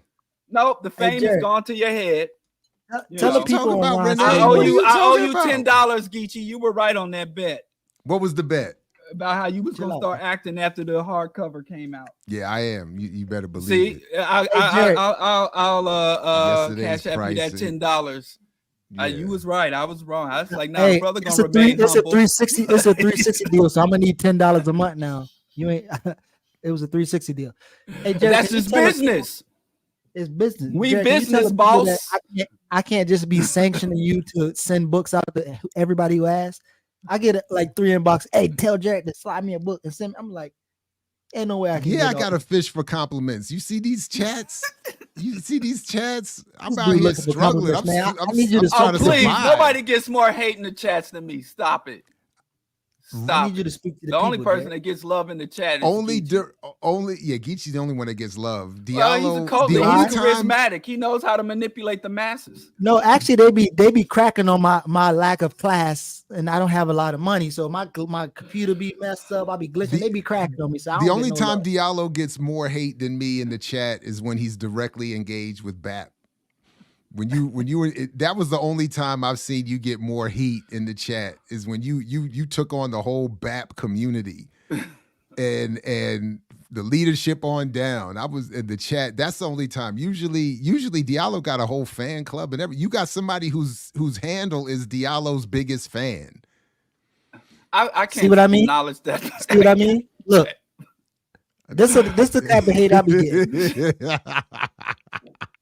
That's the shit I be talking about, man. These cats super tall. They got knee extensions and shit. Knee. Oh man. Yo, yeah, Jared, I told need you you, to no save doubt. me. Jared, I need you to save me from getting these inboxes. I can't hook people up with a book from you. You got a lot of stuff going on. Please tell people start hit me. Say, hey, tell Jared. Send In me a all book. honesty, what I need to do is, because this mailing thing is just is that's too much work. What I need is some in-person. We need like an in-person event so I can get rid of these last. I think I got a couple hundred still left. I got a whole bunch of books left. But I can't mail them all out. We gotta do some event somewhere. But working with the two of you, I've been banned from every brick and mortar store in the area, so I can't get it. People with podcasts don't mess with me no more. They're like, man, Other way around. We got invited to a podcast the other day, but y'all ain't respond to the email. So I said whatever, right? Me too. I said you did not respond to the email. I should. Diallo, come on. You don't check emails. I don't even know what you're talking about. Yes, I Diallo, do. you even said you don't check your email. Let me check right now. Exactly. They just keep coming. They don't stop, man. Shit. I need a place. We got to find a place to do it. We got to find a place. Want me get you in Sankofa? Not Sankofa. What's the one across the street from Howard? No, I can't go to Sankofa. That's Sankofa? Yeah, that's Sankofa. Somebody sent me a note saying, why don't you do something at Sankofa? And I said, send me the screenshot of the response you get when you pitch that idea. And I'm still waiting. So yeah. I'm Howard Street. Go to Howard Street. I can't go to in Baltimore. No Moo. What is that? I don't know what that is. What is that? That used to be it's just I forgot what it used to be on the Howard Street. What used to be that building? It's another building now. I can't remember the name of it, but yeah. I am. That's right. I'm going to Jersey. I'm going to Jersey at some point. Thank you, Renee. Yep. I don't know. Black bookstores. I don't know this place. So I'm down. I should. What I should do is do it. What's up with everything? Everyone's place. I haven't been there in a minute. It's small. Everyone's space is small. You, Dennis. But that's a space I could maybe fill up. I could fill up that little basement space they got down there. Dennis Winkler got Dennis Assad. He got a spot over there on East Baltimore. The Temple of New Africa. That's what I should do. Shirley's got the answer right here. Go stand outside Invest. Set up a table and be, and be like, and when they come outside, be like Malcolm and be like, oh, y'all thought the world was going to change when you came out to church. you thought you wasn't going to be out here in the capitalist colonial. No, anyway, I would actually do that with you. We could do that for real though.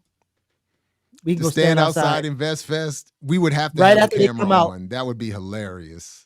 We could definitely do that. Would be hilarious. I should go down there next week. And, that'd be a dope ass skit. Stand outside. That would be hilarious. I'd come down for that. Hey, I'm not coming down there for anything functional or constructive, but for mess, For I mess? come down. I'm showing up. I'm like, Listen, no, seriously, we could do that Malcolm shit. Like, we could do that for real. That would be Hand out- hilarious. How long you think it would be before security dragged us off? I think we get about 20 It minutes. won't. We be outside. they send that dude with the shirtless picture. Nah, yeah. You know how many people are gonna be coming with the flyers and shit for after parties and stuff? Oh, We that's a just gonna good be- point. Ah. We could just lean up against the. It's the- just the like it'd after be like party that crew. episode of Martin when he was selling bootleg Whitney Hutton T-shirts with Bruh Man. Oh wow! Oh It's wow! my From the favorite fifth floor. episode. For the fifth floor. Anyway, anything else, fellas? What else? What else you got coming Let up? me check. What else is the- going on? Nah, just We just got the, to the everything. study, think we did study get to group. We everything. finishing up Lord. Inventing Reality for one group, and then we into Jared's book for I think we broke it down to 6 weeks. So what is the situation? The link to Barter and Build YouTube channels in the show description already. But what is the so how this can, we don't. can people it's not a join or public. what? It's not a public conversation. So it's like it's a link to come in, and then we have like a format where we talk about different sections, answer questions, and then towards the end we might have like a little intellectual struggle, but it's like a format. And then obviously, well, you coming through, but when you come through, you could just engage however you want to. No, I told you in the email. I'm more interested in if folks have questions for me, I'll happily take them. But I'm more interested. I actually am interested in seeing people how they react to the book. So I'm happy to sit quietly. Diallo did do an unboxing. Some people hate watch Diallo. Dr. Ball reports the Cash App for the book. Yeah, Dr. Ball. I mean, I reports the teared up Cash when I App. wrote that the inscription you wrote. He teared up. I damn near teared up. Had to pause. Thank you, know, Ray. so- Oh wow, we're getting assurances. Is my copy on the way? Ray, I don't remember if you were in that everybody who had bought a book before Monday, before Monday there should be in the mail, so they should have it soon. Some people have already gotten theirs. And then we worked out a situation with shout out to Massive Books in Massachusetts, somewhere in Massachusetts.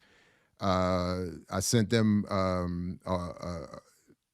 don't know, 28 books, something like that. And they're gonna distribute them inside the prison walls up there.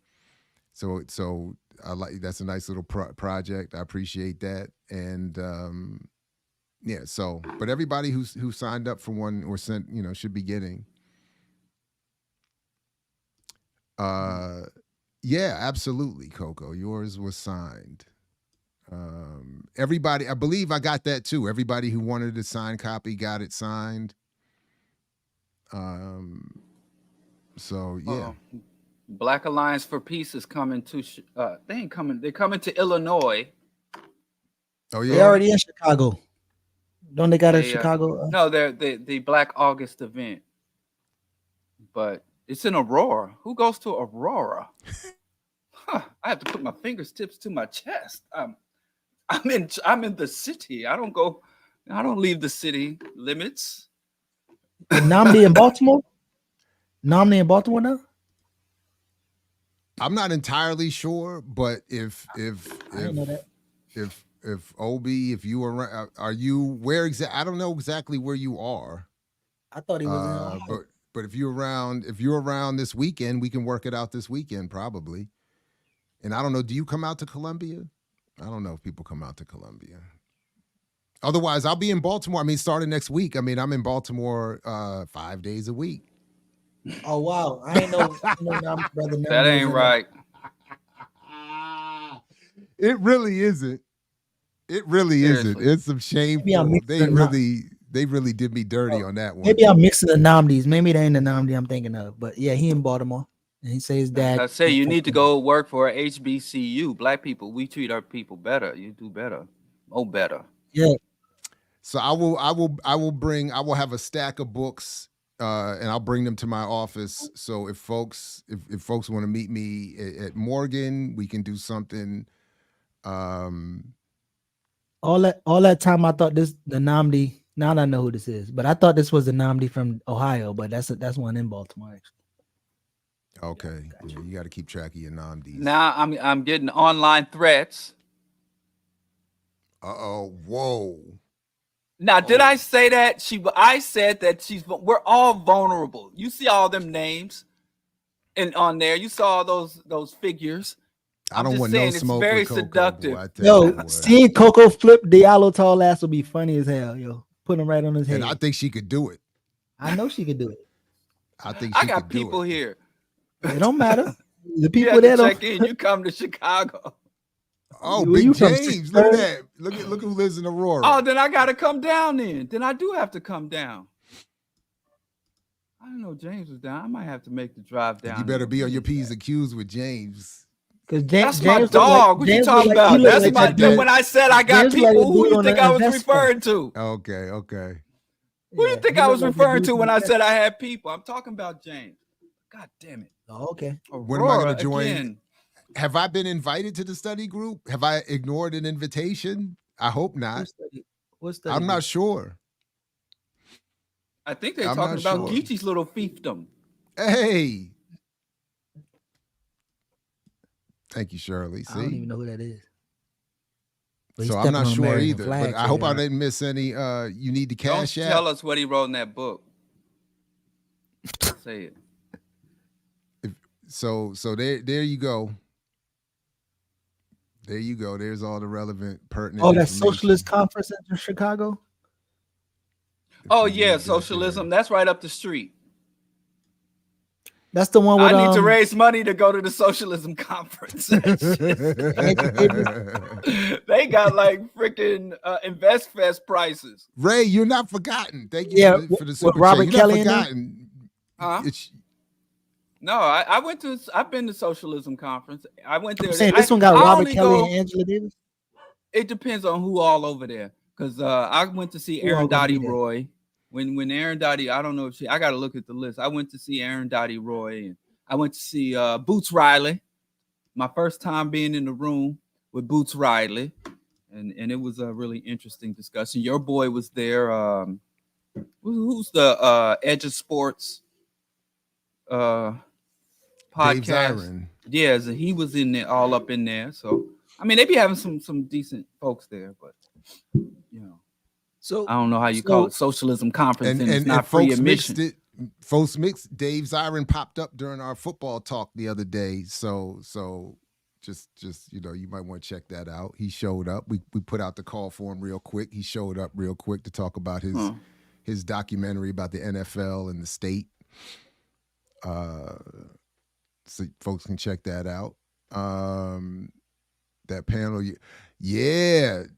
So just real quick, shout out to Orasami Burton, but I have not looked forward to a panel this much in a long time, and going to be up there at the American Studies Association conference next month, or not next month, in November, and for a roundtable on Dr. Burton's new book. Just got my review copy. Oh, that's not what I meant to do. Check out our Mark Lamont Hill interview. You did that on purpose. Don't front. No, I didn't. I meant to go here because this is the lineup. Okay, yeah. This is the line. No, I promote the Mark Lamont Hill joint, but this is what I really wanted to promote. Rubbing elbows with these celebrities. Go on. No, I'm rubbing elbows. Look at the elbows on this one. Ruthie Wilson Gilmore, Robin D.G. Kelly, Daruba Ben Wahad, Sarah Haley. They're going to be at the Socialist conference too, though. Who is? You might as well. I got to look at that list. Who's going to the Socialism? Anybody come to Chicago for the Socialism conference? I'll have some vegan cupcakes ready for y'all. That sounds dope, though. Vegan cupcakes. Yeah. Yeah, that panel. I'm looking forward to that joint. That's gonna be hot. So anyway, the book is amazing. So that's the best part. But I look forward to see just to be a spectator on that panel more than anything. I'm gonna see if I can get that taped. Wait, Anyway. how you gonna say? How's Naomi Klein still? What happened? Wait, I didn't hear both of you talking over each other. Of course, I want some vegan brownies. What the fuck you talking about? Yeah. Hey, y'all see, I'm about to get us at the Vegan Fest next year in Baltimore. They're gonna have us on stage. I got us on. Oh yeah. Hope maybe, I don't know. We'll see. Diallo just can't. What were you saying about Naomi Klein? I'm surprised she's still in leftist circles. I thought she went with what's his name, Derek Jensen over to the right.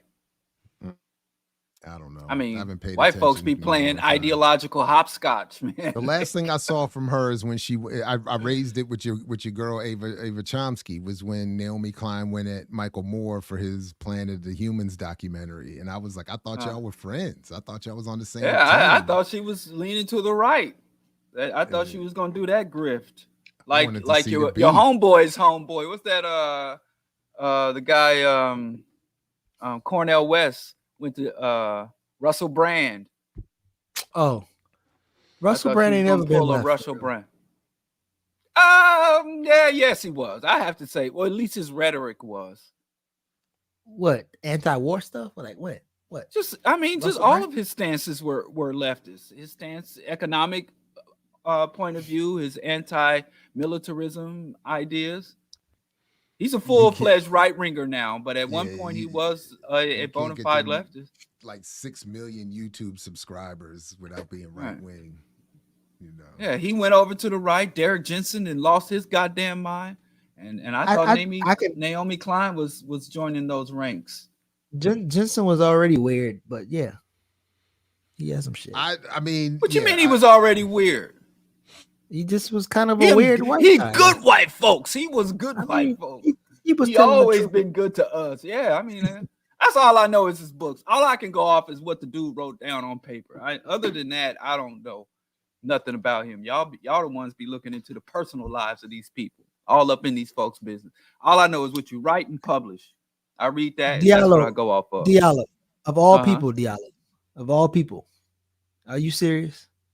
What you talking about? You don't look into people's personal lives, the shit you be bringing up? No, I don't. What the? No. Now, I don't look into it, but if it happens to come my way, if it happens to drift into my peripheral, I can't not see it. Right. I can't not see it. Sometimes it'll drift into my peripheral, and but I don't look for it. It finds me. I don't find it. All right. So that's all. Okay, OJ.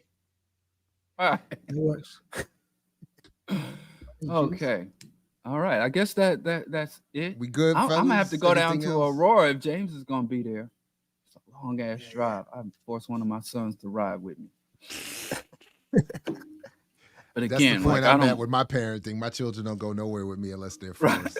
Right. That's the stage. That's why you get there. Yeah, I heard it was different with daughters, man. I heard sons just, they go off and leave the pride, but I thought daughters were more affectionate to father. Not so far. I think it may depend. We'll see with my second, with my youngest. If my oldest she's over both of us. She's like, there's just too many helicoptering and home. I'm trying to get away from everybody. Yeah. Don't let Tina curse y'all out now. Tina said, about the racial, drug, and lead histories in Baltimore. I don't know enough about the specifics. I think I do. I think I do. You should connect with Nika Namdi. So if you can, I don't know what social media, Facebook or Instagram, hit me up and I can connect you to Nika. Right on. Yeah, I would have to admit not having read enough at all specific to Baltimore. Well, let me just say, I'm serious. Anybody of the Black Power Media family coming to Chicago for socialism, I got cupcakes for. I ain't got no lame, nerdy ass books. I got cupcakes. So who y'all want to rock with? They're not about to come to a Trotsky love fest. So they said that's a bunch of Trotsky people there. So they ain't coming. What's wrong with Trotsky? Well, I don't know. I don't know, man. Listen, okay, listen. I'm not the best at. Yeah, the Black Butterfly, and I heard my man Lawrence is back on this side of town, but I don't think does he talk about the lead histories? Lawrence, which Lawrence? Lawrence, man, he was in Academics with Cars too. Now I can't remember.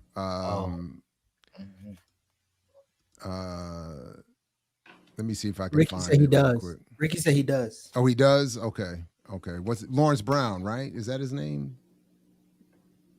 Brown, that's right. Yeah. He does. Okay. Thank you, Ricky. So yeah, not Lawrence Grand Prix, Lawrence Brown. Yeah, who does the Black Dr. Lawrence Brown. And he's back in town, right? Didn't he come back this way? I heard he came back this way. What happened to Academics in Cars? The pandemic. That was part of it. I just haven't, and then, you know. You flashing pictures of yourself and your celebrity friends, you name dropping your stuff, man. And I mean, he trying to be like you. Whatever happened to that?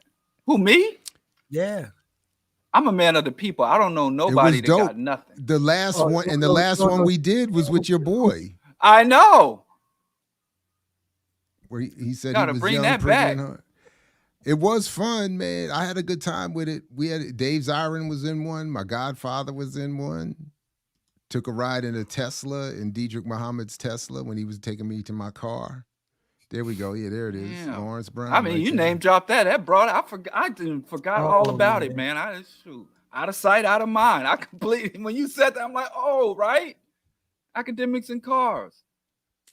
I should get back to doing that. Get back that to was doing fun. that. Yeah. Seema Lee was in one. Yep.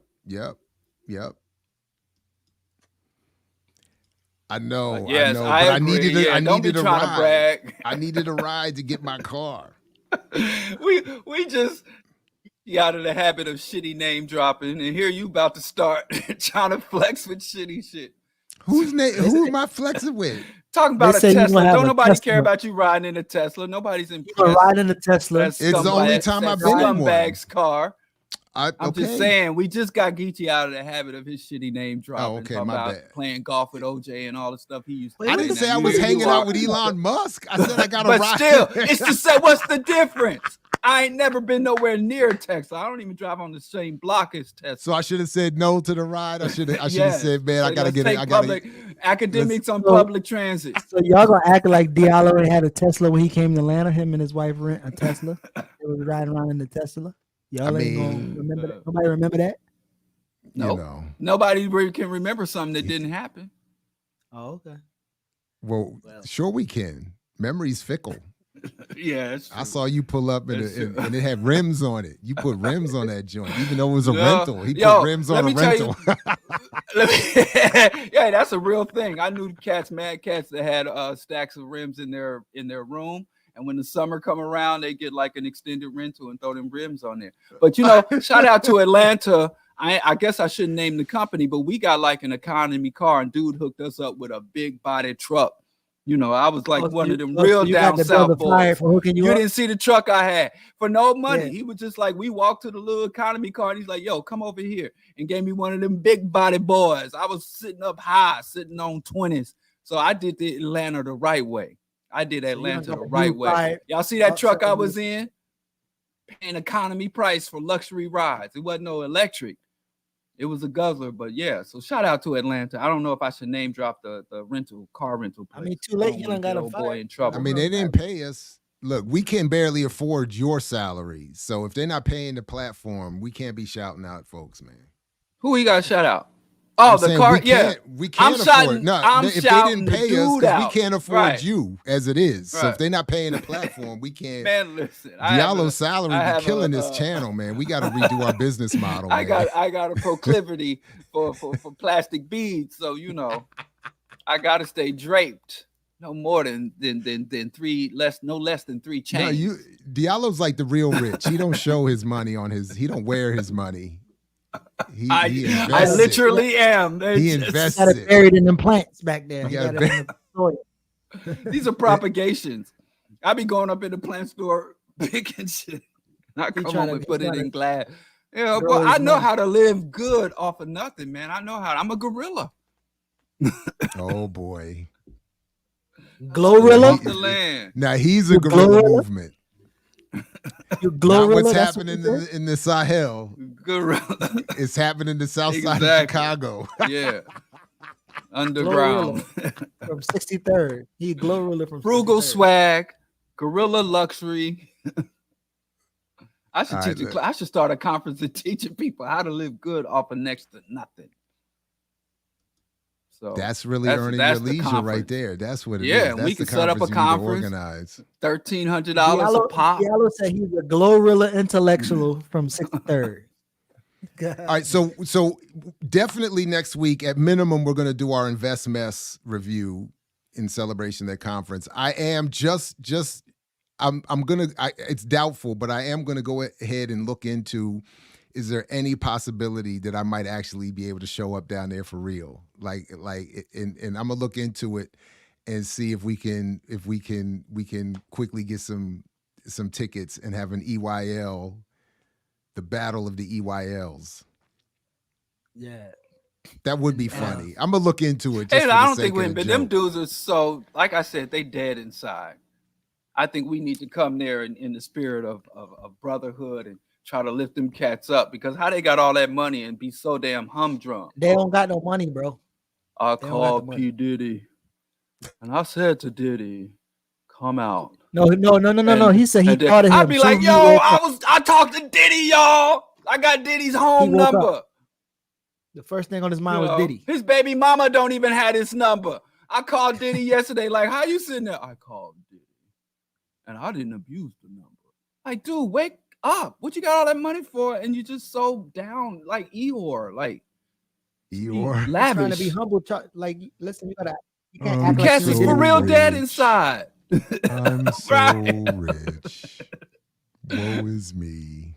I Like, just what made is another wrong? You stack. got how you miserable with all that money?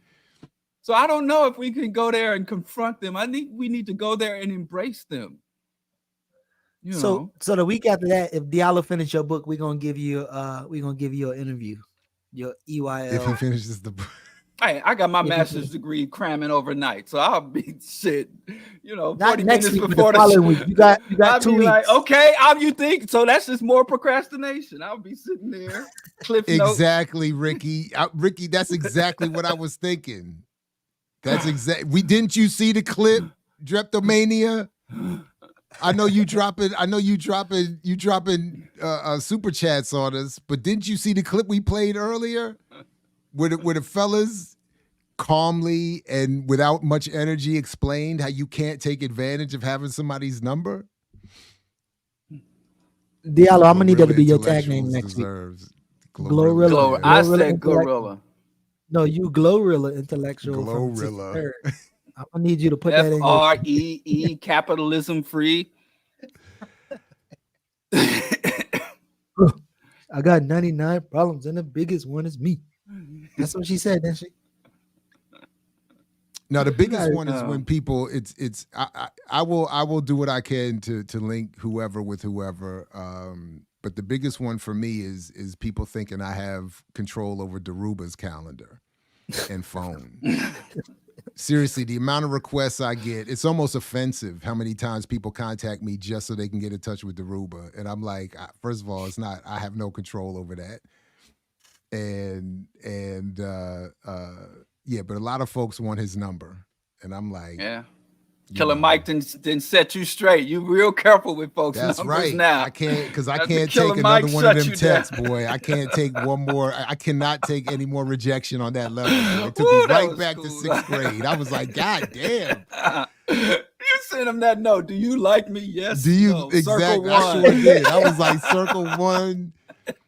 And then it said, please don't tell anybody. Please don't pass the note to nobody. Yeah, Just circle yes or no and send it right back.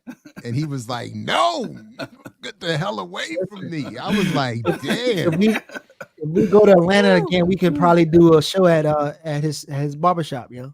Nope, I'm not going nowhere near his barbershop. You tried to get me set up last time. You tried to get me set up last time. We'll run an extension cord. We know you got that. What is it? 1,200 feet? Or we'll run a cord out. I can't be. But Air Doctor got a studio for us to go to. We could actually do a live show for real. Kamal's trying to set us up. He had us eating at a restaurant 2 doors down from Mike's barbershop. And then and I didn't even know that's where we were. And then Ear Doctor's bringing us outside like, oh, look where you at.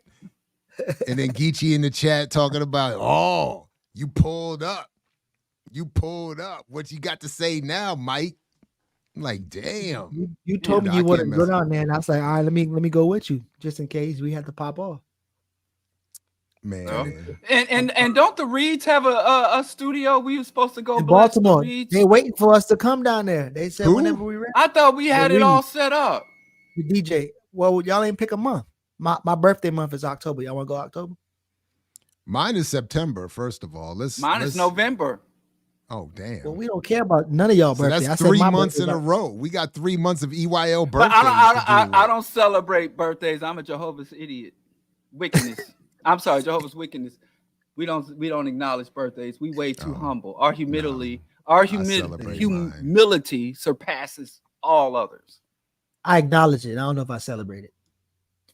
And yo, so got to go out here in these tree-lined streets. I'm about to be celebrating hard this year. Right, so when y'all trying to do the Baltimore show? Whenever, man. Seriously. Whenever. Call the Reeds, man. They waiting on us. I'm telling you. They waiting on us to pick a date. October. As long as it's not that November, that November 3rd, 4th, and 5th weekend. I'm whenever. Why Iris got a picture of you, Geechee, on her Facebook page with hearts and lovey signs all over? See? Can people not love me, bro? This is a married women's. What is this? You talking about the picture where she says my brother is better, my little brother is better than yours? Because you know how you do false news. You don't read shit. All I see is I didn't read nothing. I just see a picture with heart emojis and with a married woman, a pillar of the community. What is happening? Mute the guy. You know what's interesting? You remember he talked about who is Kanye? He said, I don't talk to nobody who don't read. But then months before, Diallo said he don't have to read it anymore. Just tell you what the book about, he'll know what it is. He said he don't read it anymore. So Diallo actually claimed he doesn't read anymore either. I intuit my intuition. I'm just saying. Silence everyone. Silence. I just went there to check on and try to reach out to them about the studio. Now I don't know if we can go anywhere near there. I don't know. I'm gonna have to call don't start. You always starting that foolishness, man. You always starting. No, I bet they helped me. They sent me some equipment to help me. I wouldn't even be here talking to y'all if it wasn't for that family.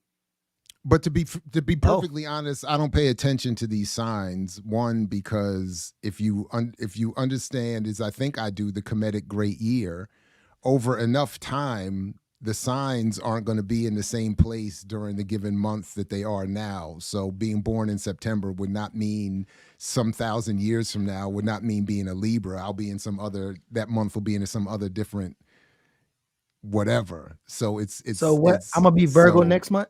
It's all nonsense. First of all, it's all nonsense.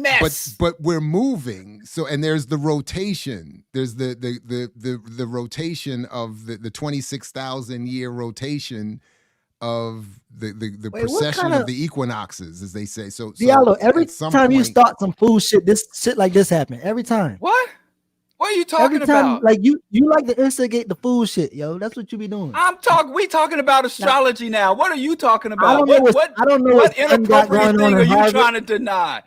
Oh, I don't know what son got going on. I don't know what son got going on in Harvard. Let me text him right now. I ain't know what he doing over there, but I know what he doing over there. Whose son? I don't even know who that is. I don't start no mess. I'm here for the knowledge. I'm here to educate my community.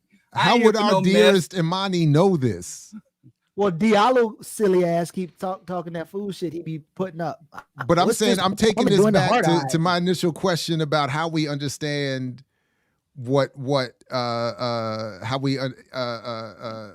we assess our sources. How does our dearest Imani know who is running out of whose room at what hours of what times and what I don't days? know nothing. Listen, I mean, the source would only be Diallo and his fake. I'm here for the knowledge. I know Geechee is eye candy for the show, Jane. but he takes it too far. Here we go. This guy. Take it too far. Just do your job, man. Don't take it into the real world, man. When these cameras go off, you got to come back down to the real world. Are you saying Geechee is the usher to someone's Kiki Palmer? I don't know what's nothing happening about here? Nothing. No, I think Offset, I don't know. How you hit what an end just button? misinterpreting. Offset tried to do a kindness to Geechee, and I think he misinterpreted. How you hitting this show? Let me see what this button do. Like we could be last out. week, Diallo talked about penis envy, and now he talked about some food shit. Man, what's going on with you, bro? You did. Pause. Fellas, first of all, it's a it perfect just segue. hurts me to see people tearing down Dr. Frances Cress Wilson. Bless her heart. Bless her No, heart. it's not I tearing got it to down. go. It's just dealing with it. It's dealing. Okay, yeah. I got to go let's pick up leave. my daughter from soccer practice. So No, we done. We done. Are we good? Take us out. All right. Take us out. All right, everybody. Catch you next week here and Earn Your Liberation. Like, share, subscribe, ring the bell. Thanks, everybody, for coming through. All right. Peace if you're willing Next to fight time. for it. Next time. You got to earn your liberation.